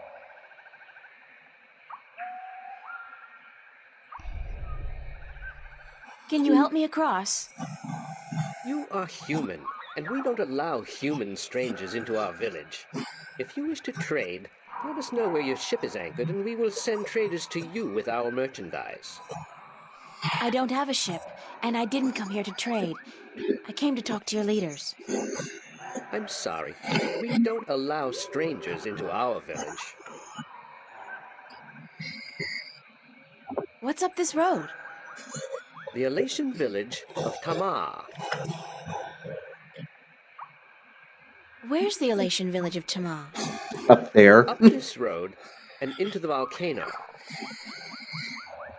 Isn't it dangerous to live inside a volcano? This volcano has not erupted for thousands of years, and the gods protect us. We are safe here. Yeah, well, that's what the people of Pompeii said. Is there another way to get into the volcano? No, this pass is the only way. I'm sure there's a secret cave somewhere that leads into the volcano. No, there isn't. There's always a secret cave. Nope. Not here. Are you absolutely sure there's no secret cave? Human, you talk too much, even for an Alatien. Alright. No use lying to him, but I'll do it anyway. Actually, I am a trader. Where is your ship anchored? In, Coconut Grove? There is no coconut grove on Elias. What the hell is a coconut? I was half expecting him to say that. So, I'm not a trader, but I am a friend of the Alatien people. We don't know you. There is no friendship between strangers, human. Don't your people have a prophecy about a stranger who comes without a ship, or something like that? I don't know of any prophecies, human. What kind of prophecies do you know about? We don't tell our stories to strangers. Thank you. Yes, but you must leave now. Okay, so basically, alright. We gotta find our way to prove ourselves, and they're kinda, high on the fact that, that they can fly and nobody else can. So, what we have to do is fly ourselves directly to him. And that's where I tried, earlier with this, so. Okay. Why is a leaf potion to begin with?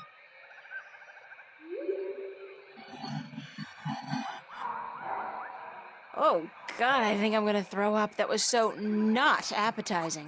Weirdest thing, though. I do feel lighter. Like I lost 90 pounds. I can't even imagine what people would pay for this stuff back home.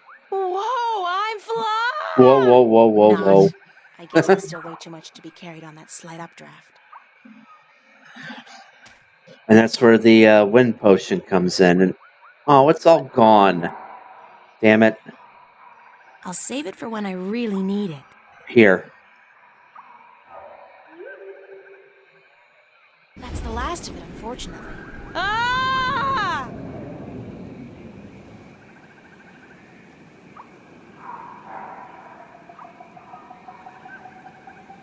Human, you flew across the chasm. You don't have wings, but still, you fly like the Alatien. Believe me, I'm as shocked as you are. That was falling with The style. Windbringer? Yes. Yes, I am. This is an exciting day. Remind me again who the Windbringer is. It's said that someone not of the Alatien shall come among us to float on the wind like an Alatien, to learn our stories, to bring the wind back to us, and to bring us into a new and happier age. Is that all? You know, I'm starting to forget how simple my life used to be. Family, friends, grades, boys, no prophecies, nobody looking to me for salvation. I don't understand, Windbringer. You should speak with our teller up in the city. She'll be wanting to see you, I'm sure. We've waited for the Windbringer for a very long time. The teller? Thanks. No, Windbringer, thank you. Okay. Is our wind potion gone? Yep. All we got is the invisibility potion and the bind magic potion. We don't need the other two anymore, so...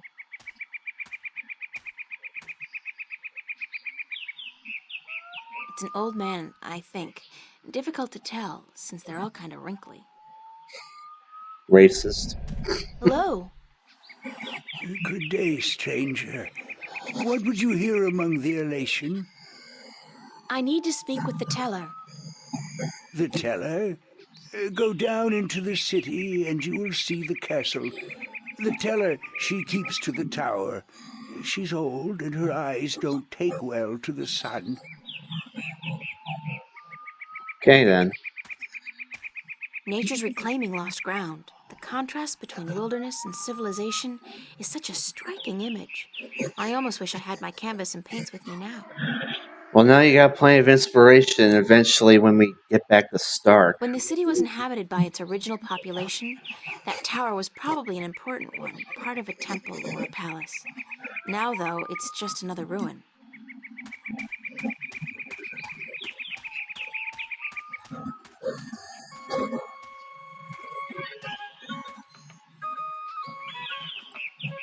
It's a little Alatien girl.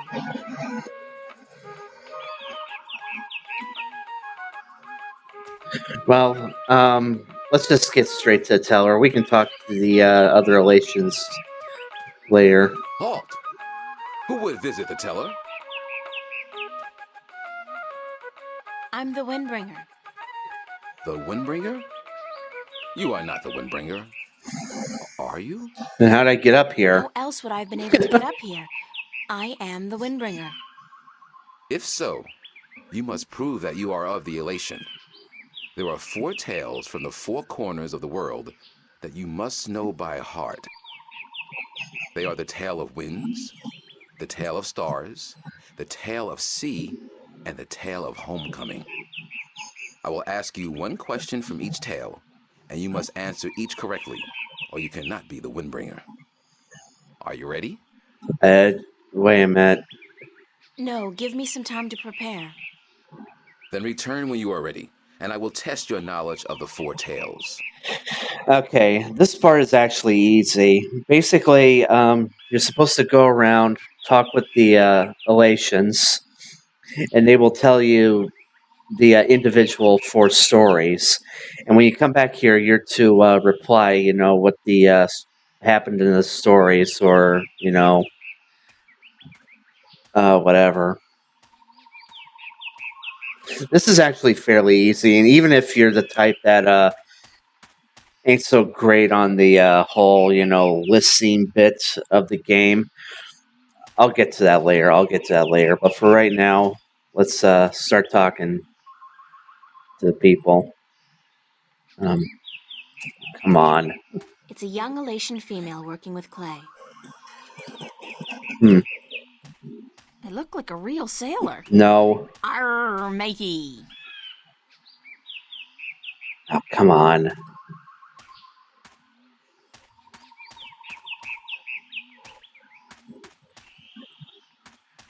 I'm clicking.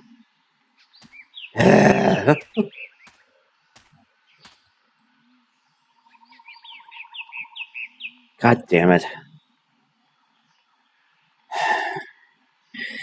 You think after all the fixes I've done to this game, you think one of them would be, to fix the problem with the mouse clicking.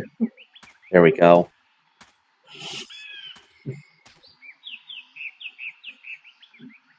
Be careful, don't come too close. I'm almost done with this pot. Sorry. Are you here to buy pottery? I didn't think traders were allowed up here. No, I came to speak with your teller. Really? I didn't know the teller spoke with anyone from the outside. You must be a very special girl. Supposedly. My name's April, by the way. Nima is my name. Nima of Ta'ama. The only Alatien village on Alace. I like your pottery. It's our craft. That and storytelling. But storytelling can't buy merchandise or food.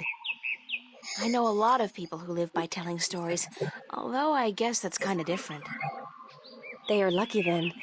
Not that I don't enjoy making pottery. It's good to feel the wet clay between my claws, to shape it into whatever I wish. It's almost like creating a new life, I think. I don't have a husband yet, so I haven't tried. Have you? Do you have a husband and children? Neither, thank God. I don't think I'm ready for that yet. I was 18 turnings this spring. I'm ready for a husband, but I've yet to court anyone who could make me soar on the winds. I think the men of Ta'ama are dull and timid. What about the guard on the road below the village? He's our age, isn't he? Isom? He's quite pretty, and his wings are big, but I don't think he likes me. He never looks at me or talks to me. That doesn't mean anything. He could just be shy. Maybe you could talk to him, find out who he likes, but don't say I sent you. Sure, I can do that. Thank you, April. Okay. Now, the purpose here is basically just to learn the stories and then just off the teller, and you can proceed with the rest of the game. But you can actually hook up, the girl here and the guy downstairs, the guard. But it's absolutely totally optional. But after I'm done listening to the stories, I'll just go down there to say, "Hey, hey, she's hot. She wants you," and hook them up. All right. Do you know one of the 4 tales of winds, stars, sea, and homecoming? I had to learn the tale of homecoming. It took a long time, but I think I got it now. I'm better with pottery than I am with the tales, unfortunately. Do you want to hear it? Please. Very well. This is the tale of homecoming, my tale, and I shall tell it in my own words, as told to me by my teacher, in her words, and by her teacher in turn. Moran was a handsome young Alatien man with strong wings and a hardy beak. He lived below the white cliffs, where the water was salty and the fish plentiful. Moran was betrothed to Anara, the loveliest girl there ever was. She was fair and slender and tall, and her eyes were the clearest shade of blue. But Moran was hesitant to enter into union with Anara, to become her husband and to give her children. He would always come up with a new excuse for why they had to wait a little while longer. Now, Anara was skilled at pottery, but even more so with stories, and the teller of the village had many times asked Anara to be her apprentice, to learn all the tales, so that someday she could take over as the teller. But Anara refused, knowing that if she did accept the teller's offer, she would never be able to marry Moran, because a teller cannot have a husband nor children of her own. Her refusal to become the teller's apprentice was unheard of, because who could refuse such an honor? But to Anara, love was more important. Her love for Moran was beyond honor, beyond reason. But despite Anara's love, Moran was still hesitant. And then one day he told Anara, "I am traveling on a pilgrimage to the far shores. I will be gone for some time, and while I am traveling, and in accordance with our traditions, I will be freed from our betrothal. Not until I come back will the bond between us be renewed." It was not unusual for a young Alatien man at that time to go on a pilgrimage, and the bond between the betrothed would often be cut while he was away, to be formed again upon his return. But Anara was heartbroken, because she had thought that Maerum would soon want to marry her. When Maerum saw her tears, he said to her, "Do not weep. When I come back, I promise I will marry you. Just wait for me, and stay with your pots, to make the time pass quickly." And then Maerum left on his pilgrimage to the far shores. Many years went by, and Maerum had exciting adventures on the far shores. But by and by, he began to long for home, and for Anara, and now he had finally realized that he loved her, and that he wanted to marry her. But when he returned, he could not find Anara amongst the pot makers. He went to visit her family, and they told him that, after waiting for many years, Anara accepted the teller's offer of apprenticeship. And that when the teller left on the last wind during the previous winter, Anara herself became the new teller. Angry, Maerum made his way to the teller's nest, and when he saw Anara, he said to her, "You promised me you would wait." But Anara did not say a single word in answer. She just turned around and lifted something wrapped in leaves from the cot behind her and gave it to Maerum. Maerum unwrapped the package, and inside he found an old pot, cracked and broken in two.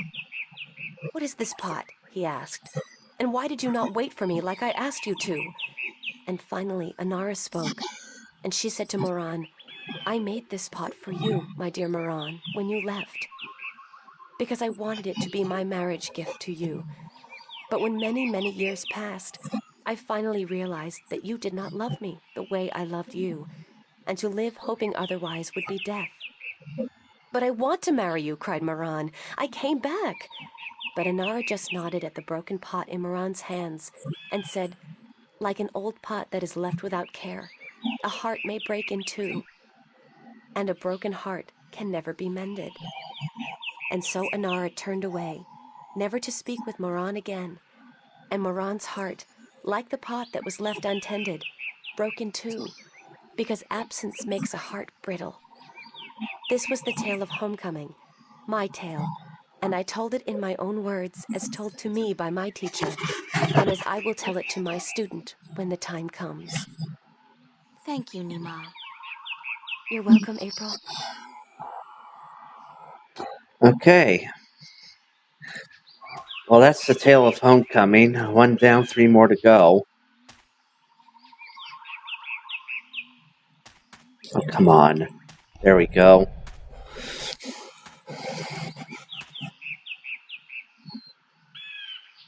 Hi there.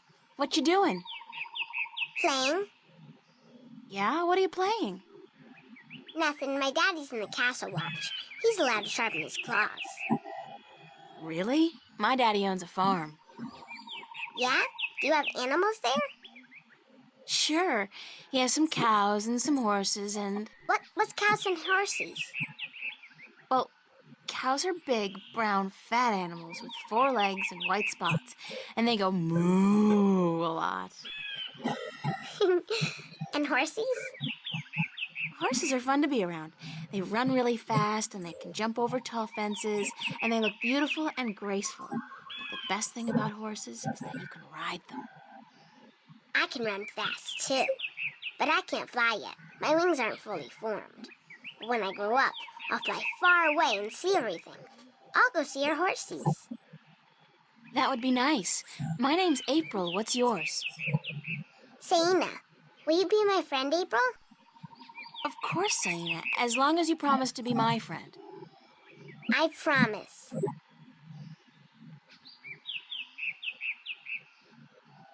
Do you know where the teller lives? Over there in the castle tower. My daddy's watching the entrance so that only nice people can get in. We met. Do you think he'll let me in? I don't know if you're nice, but you have to ask my daddy. Where are the other children in your village? Oh, They're in school now. And you're Why not? aren't you in school? Because I'm ahead of everyone else. I'm really smart, you know. I'm the only youngling to have learned the first tale this soon. So some days, I get to do what I want. It's a little boring, though. I wish I was in school. At least there I could sing and play and jump around with all the other children. Why don't you go to school anyway? Because they say I would just distract the other children who are still learning their first tales. It's not fair. I mean, I get to play by myself and everything, but that's not fun all day. And my mommy's working on her pottery at home, and she doesn't want me disturbing her because she might make a mistake. But the day after tomorrow, I get to go back to school, because then we're going to learn some more flying lessons. They're always a lot of fun, and I'm getting pretty good at that too. I bet.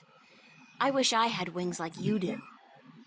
Yes, they're very good to have when you fly. Do you know one of the 4 tales of winds, stars, sea, and homecoming?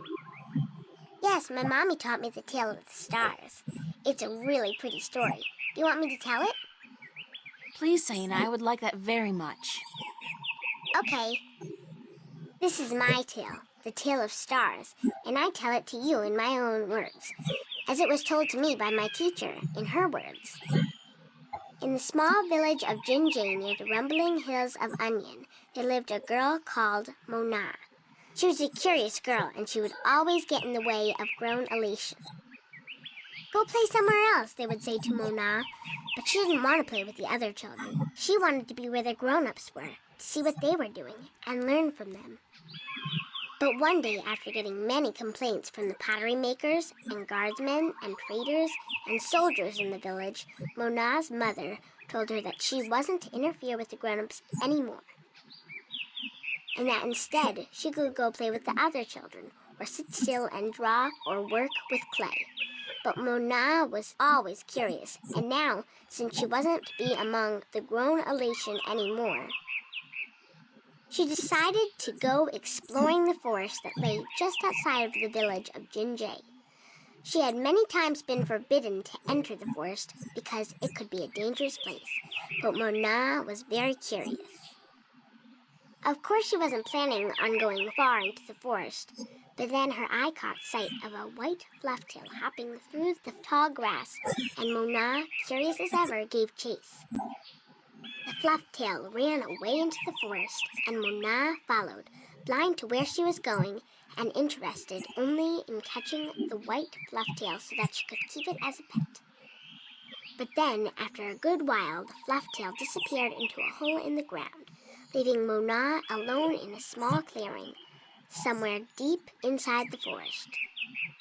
She was exhausted after running after the flufftail for so long, and as she looked around the clearing at the unfamiliar trees and flowers, she realized that she hadn't been paying attention to where she was going.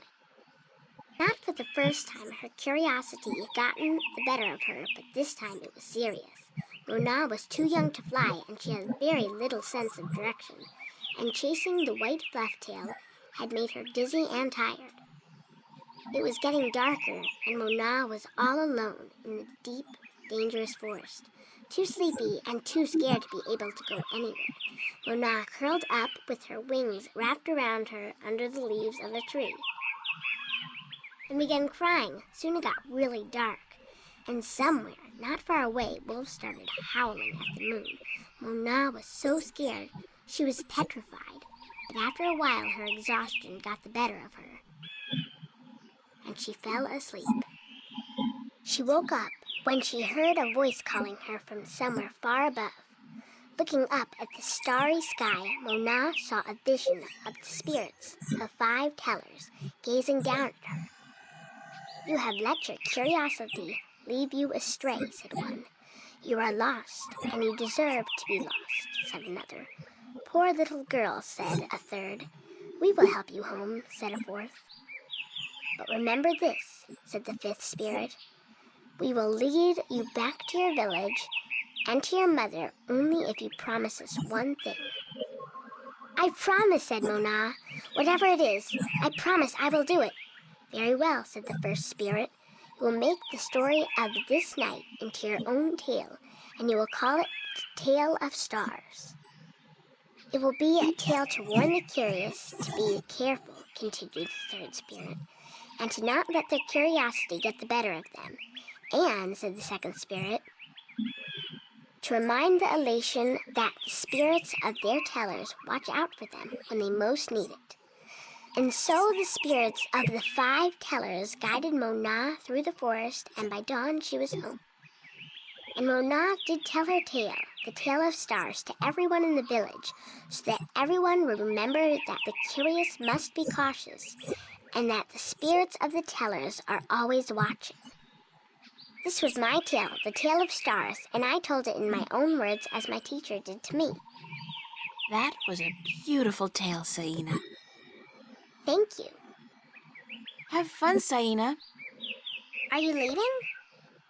Yes, I'm sorry, but there are some things I have to do.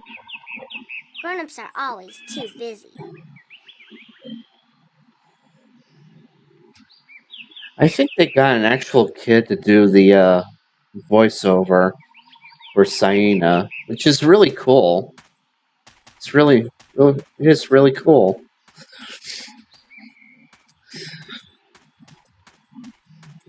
All right, next up is him.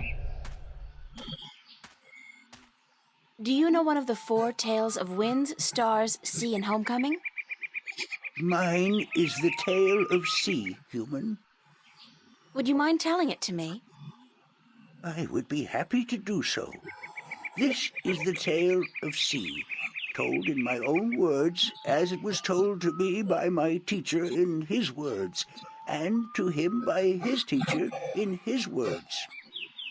This was a very, very long time ago, when the Alatien were a strong people, and we could spend days riding the hot winds above the seas. We hunted fish then, and we were at war with the Maerum, the wet-tails. Achilles was one of the strongest warriors there was. His claws were sharp and long, his beak pointy, and his teeth strong. Achilles was admired by everyone in his clan, and because of this he was cocky and arrogant. So one day, the teller of Achilles' city asked him to perform a very important and very special duty, to bring a sacred jewel to the teller of an Alatien town across the sea. This particular jewel was very important because it signified a union between the 2 towns, and it would benefit the people of both that it was delivered safely and promptly. Achilles grinned and told the teller that he would deliver the jewel both quickly and safely, and that she was not to worry. But the teller did worry, because Achilles was young and too sure of himself. But she wanted to test him, and to teach him that sharp claws, a pointy beak, and strong teeth are not all a warrior needs, that a warrior must also be wise and careful. So Achilles set out across the sea on his flight. It was on the 4th day that he spotted something in the water that caught his attention, and forgetting his duty and following his curiosity, Achilles dived towards the water to investigate. When he came closer, he saw that there were Maerum in the water, foolishly hunting close to the surface, and Achilles saw an opportunity to again prove his might as a great warrior to his people, and to capture the fins of a few wet-tails. But this time, Achilles' arrogance got the better of him, because the Maerum had set a trap. As he dived towards the Maerum with his claws, a spear shot up from the water to hit him. Achilles struck the water and dropped the jewel he was carrying, and it was all he could do not to drown. Achilles was bleeding, and the Maerum were grabbing onto his wings and his legs, but he fought bravely, and finally he managed to escape, But even though he now lived, he was dead inside. Because the shame of losing the sacred jewel would always be with him. Akalus could not return to his village because he had neglected his duty to his teller and to his people. And so he went away to a small island where he could be alone. To himself and his people, Akalus now became the Lost One. He who had been on a sacred mission, but had failed in his arrogance. A year passed, and one day Akalus met with human traders from a ship that came close to his island. From the traders, Akalus heard speak of a hideous creature that lived in the sea, the Octowo. The Octowo was said to have a third eye, like a jewel, and that this eye pulled hapless sailors into its deadly eight-armed grasp. Akalus knew immediately that the Octowo's third eye had to be the jewel that he lost in the sea a year ago, and he now saw the opportunity to redeem himself. But Alatien was not used to water, and the thought of submerging himself in the cold, harsh ocean chilled Akalus to his heart. But he was the Lost One, and if in his death he could at the very least redeem himself, to his own heart then it would be worth it. So Akalus fashioned himself a spear, because in the water his claws and his beak would be too slow, and he flew out to where the Octowo was last seen. And then Akalus dived into the sea. The dark water closed in on him, and his wings and legs went numb. But still Akalus kept pushing down until he saw the lair of the Octowo. Spotting Akalus, the Octowo attacked, and Akalus saw the monster's third eye, his sacred jewel, shining bright in the darkness. And his heart was filled with a sense of duty and courage that he had never felt before. But as he began fighting the eight-armed monster, Akalus realized that if he were to fight like he usually did, he would not stand a chance. He would have to think differently. And so Akalus tricked the Octowo into following him through a tight chasm where the monster got stuck. And then he swam above it, and using his spear, tipped a rock on top of the Octowo. Swimming back down again, the Octowo was flailing helplessly. Now, almost out of air, Akalus took the sacred jewel from the Octowo's head and swam back up. Finally, Akalus could deliver the sacred jewel to the town across the sea. And upon returning to his village, he went to the teller, bowed his head, and said, "Forgive me, teller, for in my arrogance I thought I could do everything. But I could not, and I became the Lost One because of it."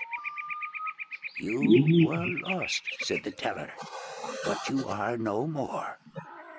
Because now you see the limits of your own strength, and you will know that a warrior must be careful and wise, in addition to being strong and fierce." This was the tale of C, and I told it in my own words, as told to me by my teacher.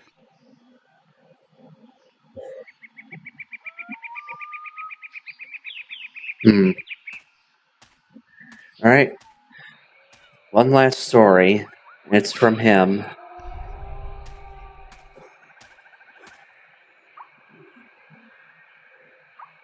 But first... So, Isam, that's your name, isn't it? Yes, Isan of Tamar. A good-looking guy like you must get a lot of attention from the girls, right? Are you asking me for courtship? Me? No. Wings don't do anything for me. No, I was just thinking, maybe you had your eye out for somebody special? I'm without a mate. The women of Tamar are cold and unfriendly, and whenever I try to talk to one of them, she ignores me. Huh. Even Nima? Nima? No, she's too pretty for me. She won't appreciate my attention. This is like high school. Trust me, Isam. You go talk to her one of these days, and I'm sure you'll find you have a lot in common. Just be yourself, okay? You think so? Perhaps you are right. I will do as you say, Windbringer. Thank you. Do you know one of the 4 tales of winds, stars, sea, and homecoming? Mine is the tale of winds, Windbringer. Do you wish to hear it? Very much. Then I shall tell it. This is the tale of winds, my tale, and I pledge to tell it in my own words, as told in turn by my teacher. In the village of Karan, in the mountains of tall winds, there lived a young Alatien woman named Iwana. Iwana had one desire above all others, to soar higher and farther than anyone else.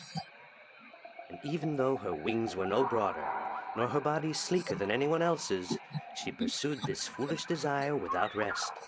And as time passed, she did soar higher, and she did fly farther than the other young Alatien in her village, and her name became known far and wide amongst the tribes of the mountains of tall winds. But still, Iwana was not happy. She was not happy because, in her vanity, even though she was a better flyer than almost everyone else, and to her eyes, she was still not good enough. She wanted to be so much better than anyone else that she would be remembered for all time as the best flyer amongst all the Alatien. And so one day, Iwana decided to climb to the top of Mount Bakta'ana, the Tower of Light, and to soar from those giddy heights to the ends of the world. Her friends and her family pleaded with her not to, because every Alatien knew that to soar from such heights was dangerous, that at such heights the air was thin and the winds treacherous. But Iwana would not listen, and on a cold and clear morning she climbed up the Tower of Light to the rock and the ice at the very top. From there she could see to the ends of the world. And it brought tears to her eyes to know that now, finally, she would be greater and better than any Alatien before her. And so Iwana spread her wings and leaped off the mountain. Those who watched her from far below said that for a split moment Iwana soared, and she soared higher and farther than any Alatien before or since. But then the treacherous winds caught a hold of her, and the thin air made her plummet towards the ground, and to fall to her death amongst the rocks at the base of the mountain. In her vanity, Iwana could not see beyond her desire to be the very best. And vanity always stands to fall. That was the tale of winds, my tale, and I told it in my own words, as told to me in turn by my teacher. Okay, that's all of them. Alright. I don't know if we can go back to the one that's making pottery and tell her the good news. I think it's on Meg, but we'll see anyway.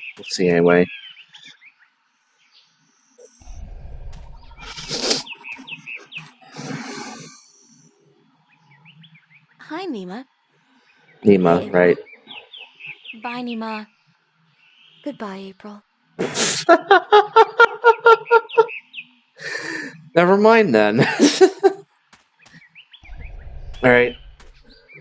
Well, we gotta run up there. Halt! Who would visit the teller? Are you ready for the questions now? Yep. Yes, ask me the questions. In the Tale of Winds, which mountain did Iwana fall from in her vain attempt to fly higher and further than anyone else?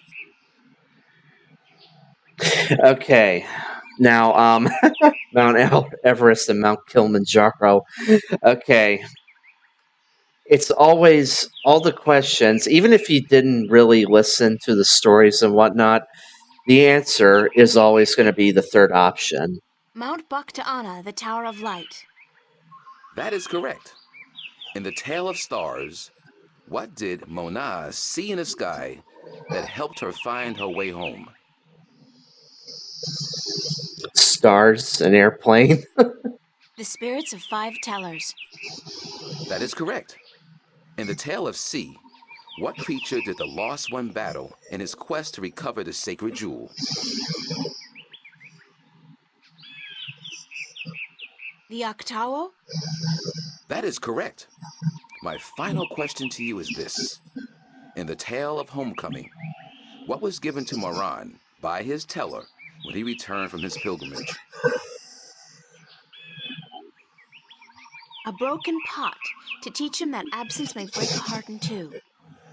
You have correctly answered all my questions, and so have proven your knowledge of the 4 tales. You are the Windbringer. The teller would see you presently. All right. Time to unite these people.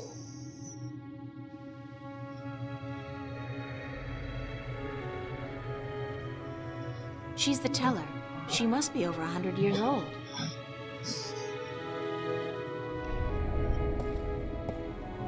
Come closer, human.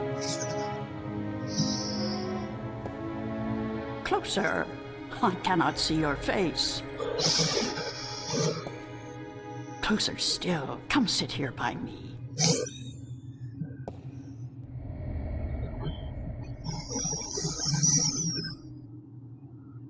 There you are. You see, my eyes are not what they used to be. Ages ago, I could spot a ladybug crawling up a straw of grass from 15 tree lengths up. Now, I have a hard time seeing my supper. But my ears, talents be praised, my ears, they are as good as ever. I could hear you outside, learning the tales my children tell. You are a good listener and a fast learner. They were interesting stories, and your people told them well. That is what we do. The Alatien are the keepers of the tales, and I am their teller, the one who must know all the tales told since the day we came to this world. How can you do that? How can you remember every story ever told? The secret is to tell them often and to tell them in your own words, not the words of your ancestors. Doesn't that mean that the stories change with every generation? Yes, as all tales must. Change is important. Otherwise the tales will have no meaning to us. They will just be words. And we do not care about the words. We care about what the words tell us.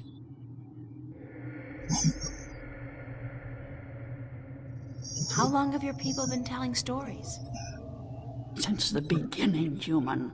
Since we came to this world a long, long time ago. You're not from Earth? From Arcadia? Not according to our tales. We came on a great wind before the divide, when the earth was one and humans had yet to learn of magic and science. Yep, I called it. But we were a different people then, and the tales we tell from that time are vague and incomplete. Like myths and legends, the younger Alatien pay little attention to these tales. Sometimes I worry they will be lost with me, these tales, and I am getting old, very old.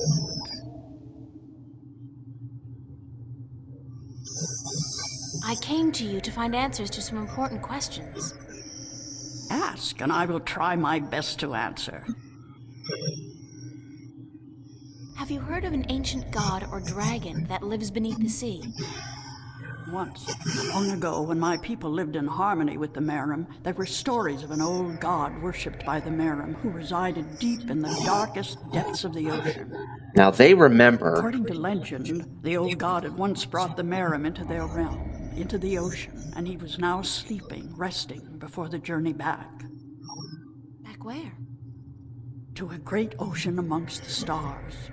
When the time came, he would gather the Maerum and bring them home with him, back to their world, to their ocean. Strangely enough, we have a similar tale. It is said that the great wind that brought us here will someday return to bring us back to a place where we can soar forever on warm winds. Like heaven. In a way, perhaps, but without the need for any of us to die. The great wind will just sweep us up and carry us away. Every evening before I go to sleep, I recite this tale to myself. It is a comforting one. What do you know about the Dry kin? The kin are numbered 4, or so our tales tell. 2 in this world, 2 in the other. The mirror world, the white and the blue, the red and the green. Do you know where they are? No, the tales never say. The kin are elusive. They keep to themselves. I have never seen one myself, and I doubt any of my kind has. The tales do say that our past and our future are tied to the fate of the kin, but how I would not pretend to know. This is one tale that is yet to be told. Do you know anything about the Guardian's realm? This is human business. Would you not know more than I? Your people are the keepers of the tales. You remember more than humankind has forgotten. Please, I need to hear what you know. That is very little. The Guardian's realm is home to the Guardian in his tower. No one is permitted within except the Guardian who was, the Guardian who is, and the Guardian who will be. And of course the Dryad kin, who were instrumental in its making. Have you ever heard of the existence of a hidden entrance to his realm? Oh, yes. Yes, I have heard tell of such a thing, though I would not know where it is. I gather that one of the kin may be able to tell you. Thank you. I don't have any more questions. I am glad I could help you with some answers. I'm the Windbringer. I know you are. It's strange to me to hear those words spoken. I did not think they would be in my lifetime. But here you are, standing in front of me as real as the sky is blue. I'm sorry I have to ask, but what is it that the Windbringer is supposed to do for you? I did not expect you to walk in here and have all the answers, child. The balance has both blessed you and cursed you, and it has sent you here to do what it wills.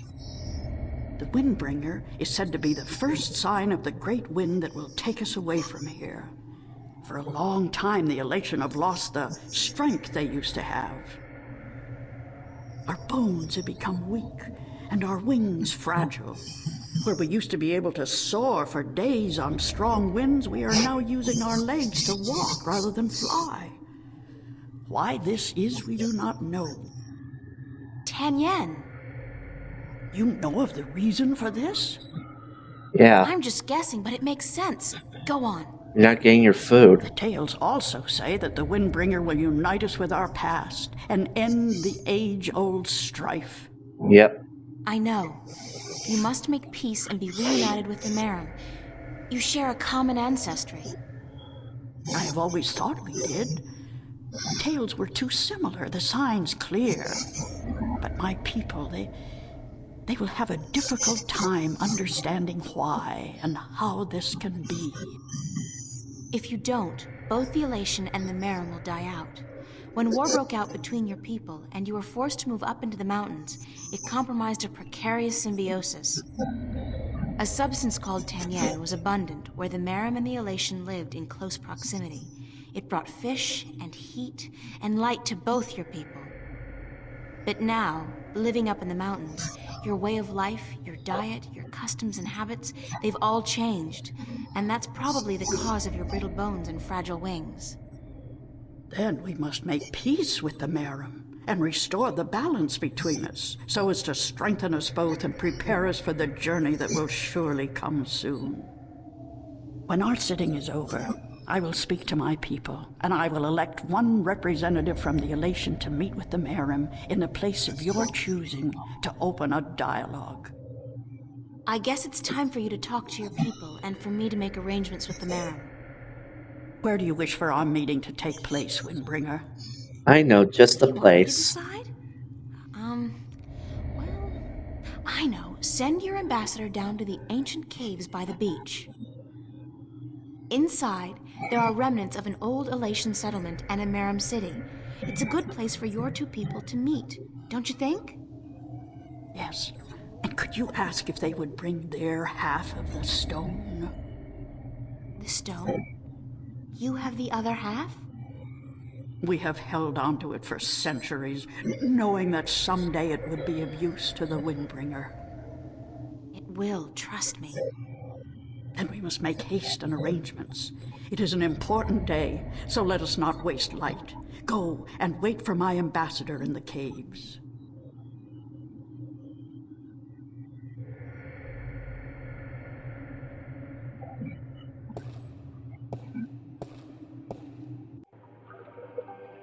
It's amazing.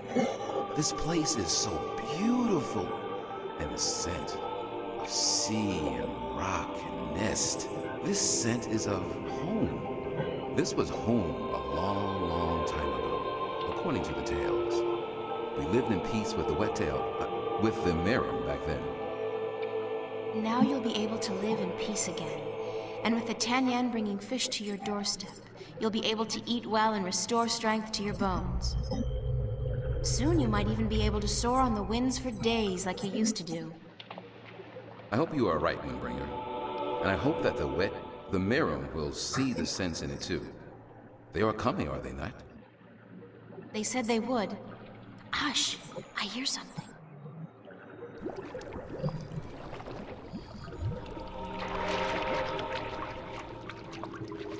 We are here, Water Stiller, as was promised. Good. Now, as representatives of your respective peoples, you, the Queen of a Maerum city, and you, guard to the Alatien Teller, must fulfill the prophecy and join the two parts of the one stone. We hope that our peoples may be joined again, Alatien, and that we may live in peace and prosper. As do we, Maerum. And we pledge to do all we can for this to happen.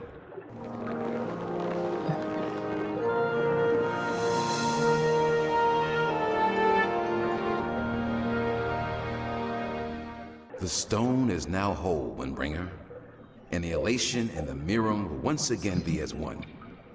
You may take it with you. Thank you. The both of you. Come now, April, and we will take you to our sleeping god. May his wisdom guide you and lead you down the right path. Finally.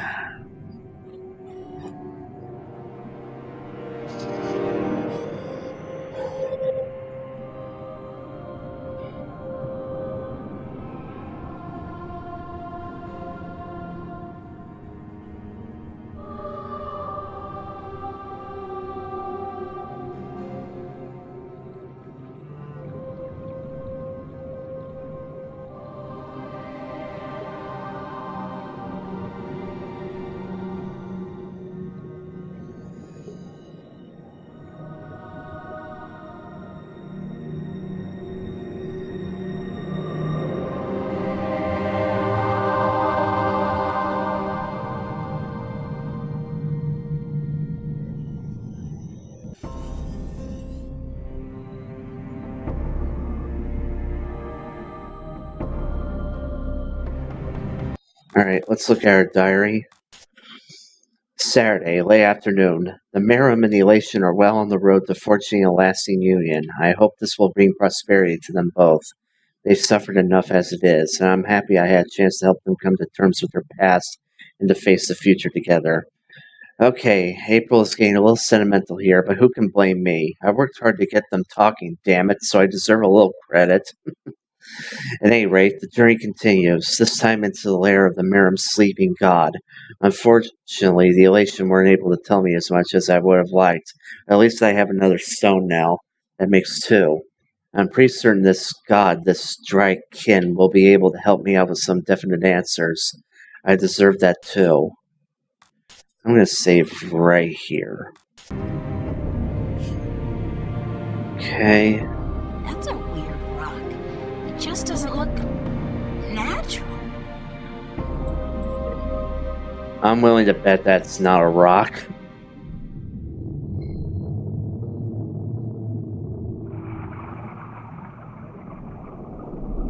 some kind of organic sensor. Okay. Hello? Is anybody in there?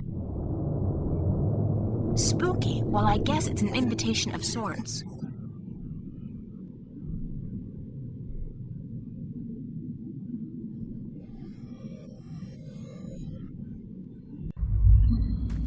There's air in here.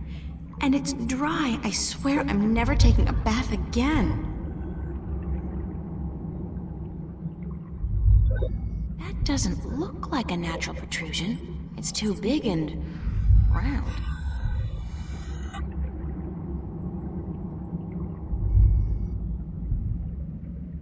I know you.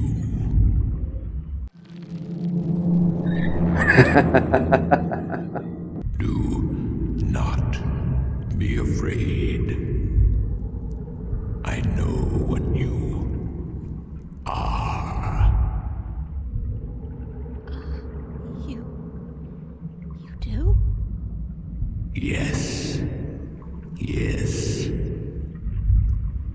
What would you hear? I do not like to be disturbed. I wish to be left alone. I wish to rest until the day of ascension.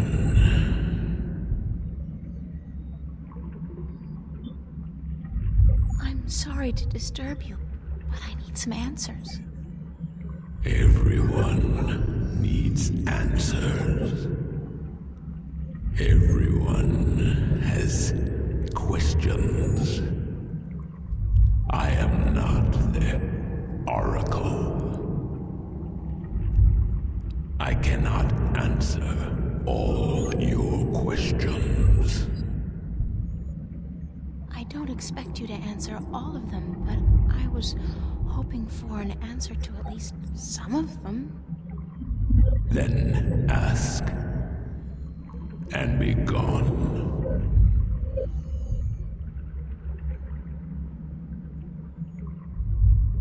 What am I? What do you mean? You said you know what I am. What am I? You do not know.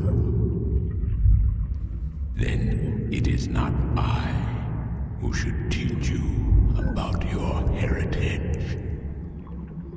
You must make this discovery on your own. Foreshadowing. Listen, I'm tired. I'm wet. I'm at the bottom of the sea, and I'm breathing with the help of a polyp stuck in my esophagus. So just cut the Buddhist bullshit about a journey of self-discovery and answer my question. Please?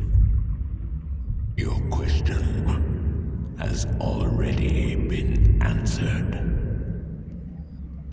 That is all I will tell you. Your journey began with an answer. It is only now that you know the question. That's so not helpful, but thank you.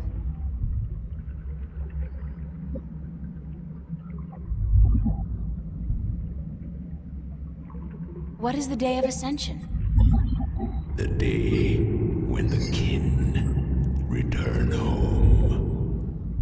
When my siblings come to me and we rise toward the stars for our journey back to our cradle.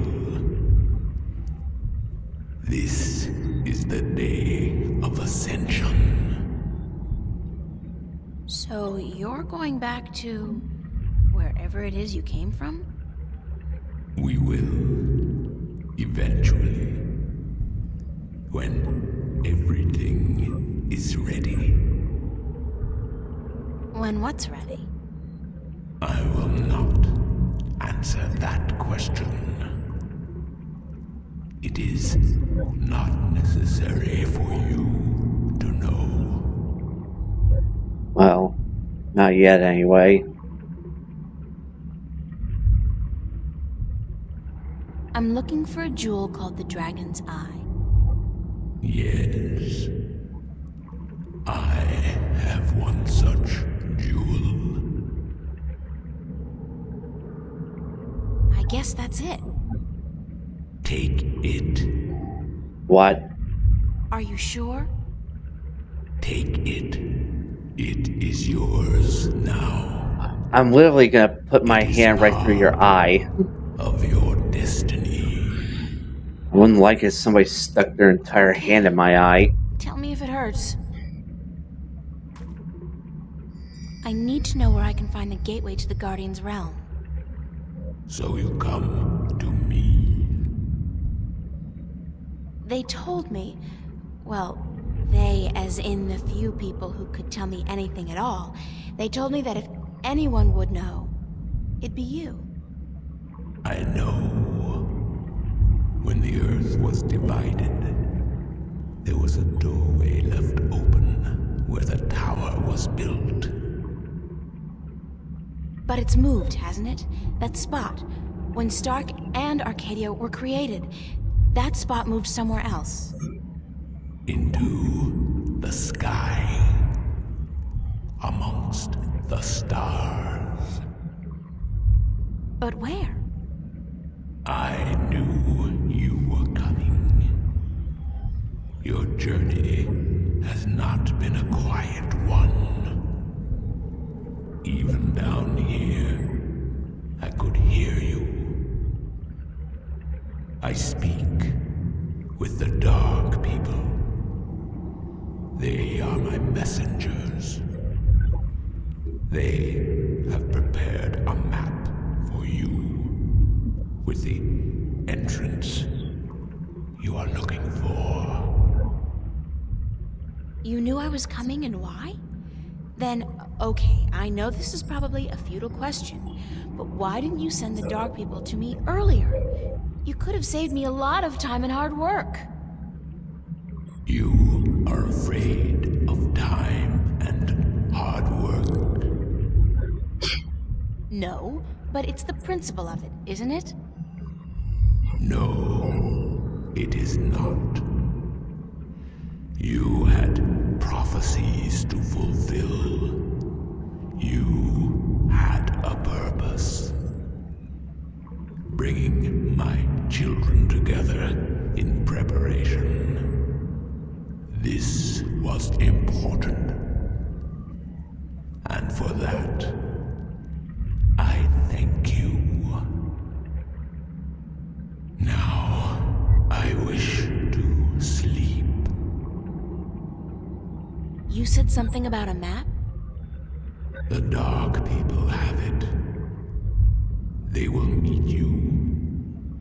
I will bring you to them. What? Now? Yes. Hold on.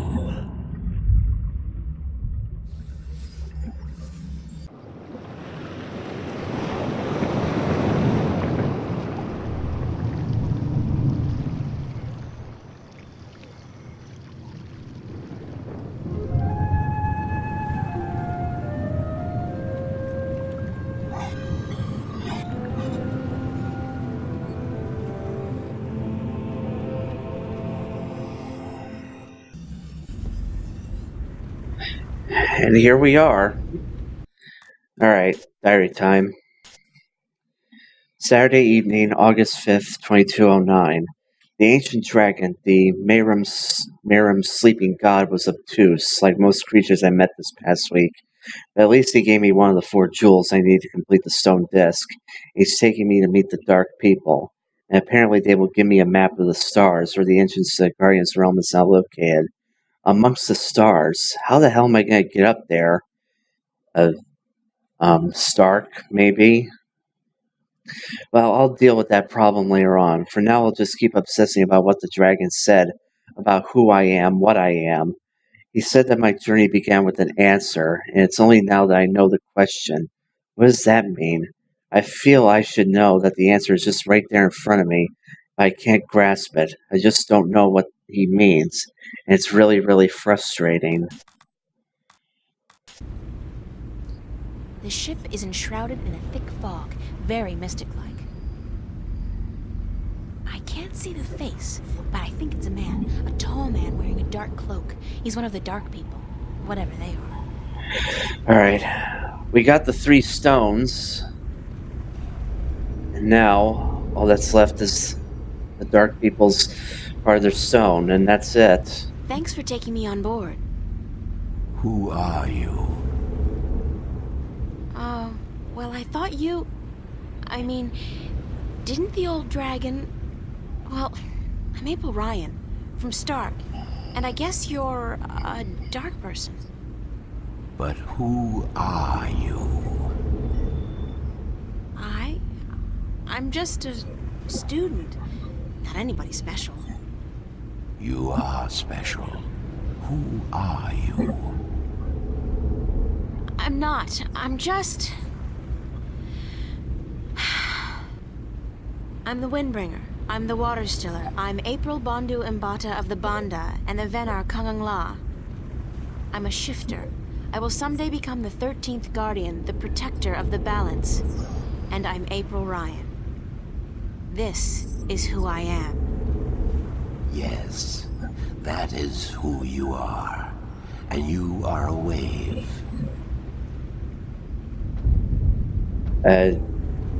What? Why am I, a wave? You have a purpose. You play an important part in the cosmos.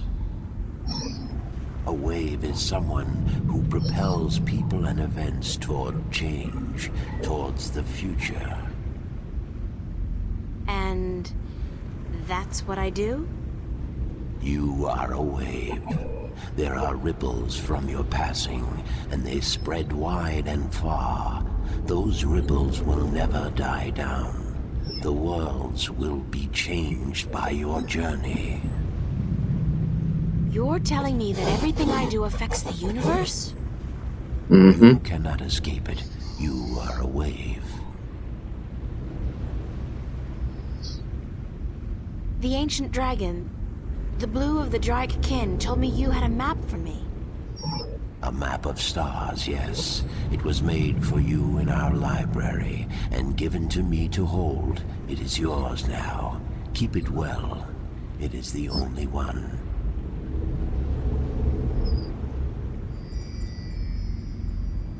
I'm looking for an ancient stone given to you by the Sentinel, the Fathers. You came for the stone.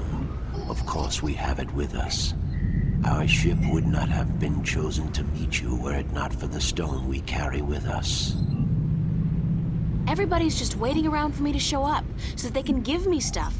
Who knew adventuring was gonna be this easy? It will not always be so easy. Of that I can assure you. But here is our stone. We entrust it to you, as we were instructed to do when the Fathers first entrusted it to us.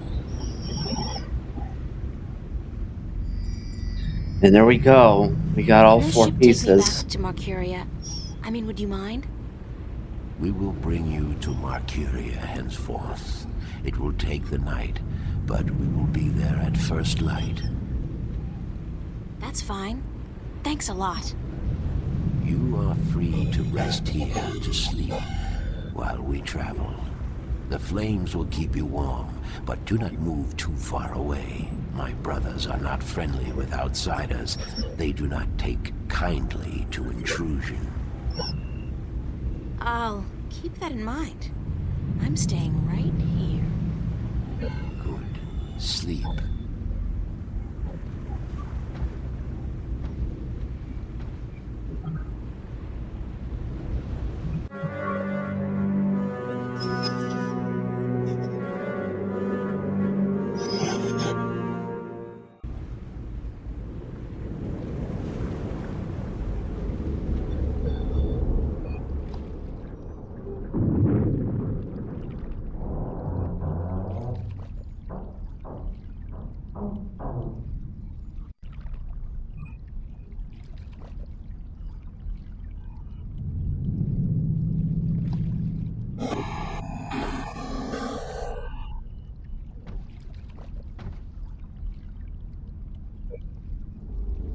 you sleep? Very comfortably, thanks. Where are we? In the Marcuria harbor. But there are barely any ships here. I do not know why. We must leave you here. We have other business. Carry your wave into the future, April. Whatever that means, I'll try. No ships? And that means the war with the tyrant has already started. Where did all the ships go? They're gone. This can't be a good sign. I mean, duh. The city looks strangely quiet and deserted. And the sky, those are not ordinary clouds. They look more like smoke. What's going on here? Okay, April's diary. Sunday, August 6th, early morning. How many weird and mysterious people are there in Arcadia? It seems for every normal person, I mean that in the broadest possible sense, there are 5 or 6 strange, obtuse, meandering creatures with a tendency to speak really slowly and say things like, "Who are you?" and "I see your path, April," and "It's not an easy one," and "It is destiny." Like, hello, update your vocabulary already. Learn some new words. Lighten up. Wear plaid. Wherever. That said, I kind of like these dark people. Scary, yes, and probably heavily into the goth scene, but they gave me exactly what I wanted. The star map and the third piece of the stone disc. Third piece? I thought we... Oh, right. The second was just split in 2 halves, so they make the second piece. Okay, never mind. So, yeah, we still need the 4th piece. Okay, we still need the 4th piece, and we need the 3 dragon jewels, and then we gotta find, the entrance to Guardian's Realm. So we still gotta do all that. With a minimum of talk and no strings attached, they even brought me right back to Marcuria, where, alien or not, I can at least find my way around. If only the city didn't look so empty and dark. What's going on? Okay, I am going to leave it right here because, my god, I recorded for a very long time. And I will see all of you later. Okay, I figured out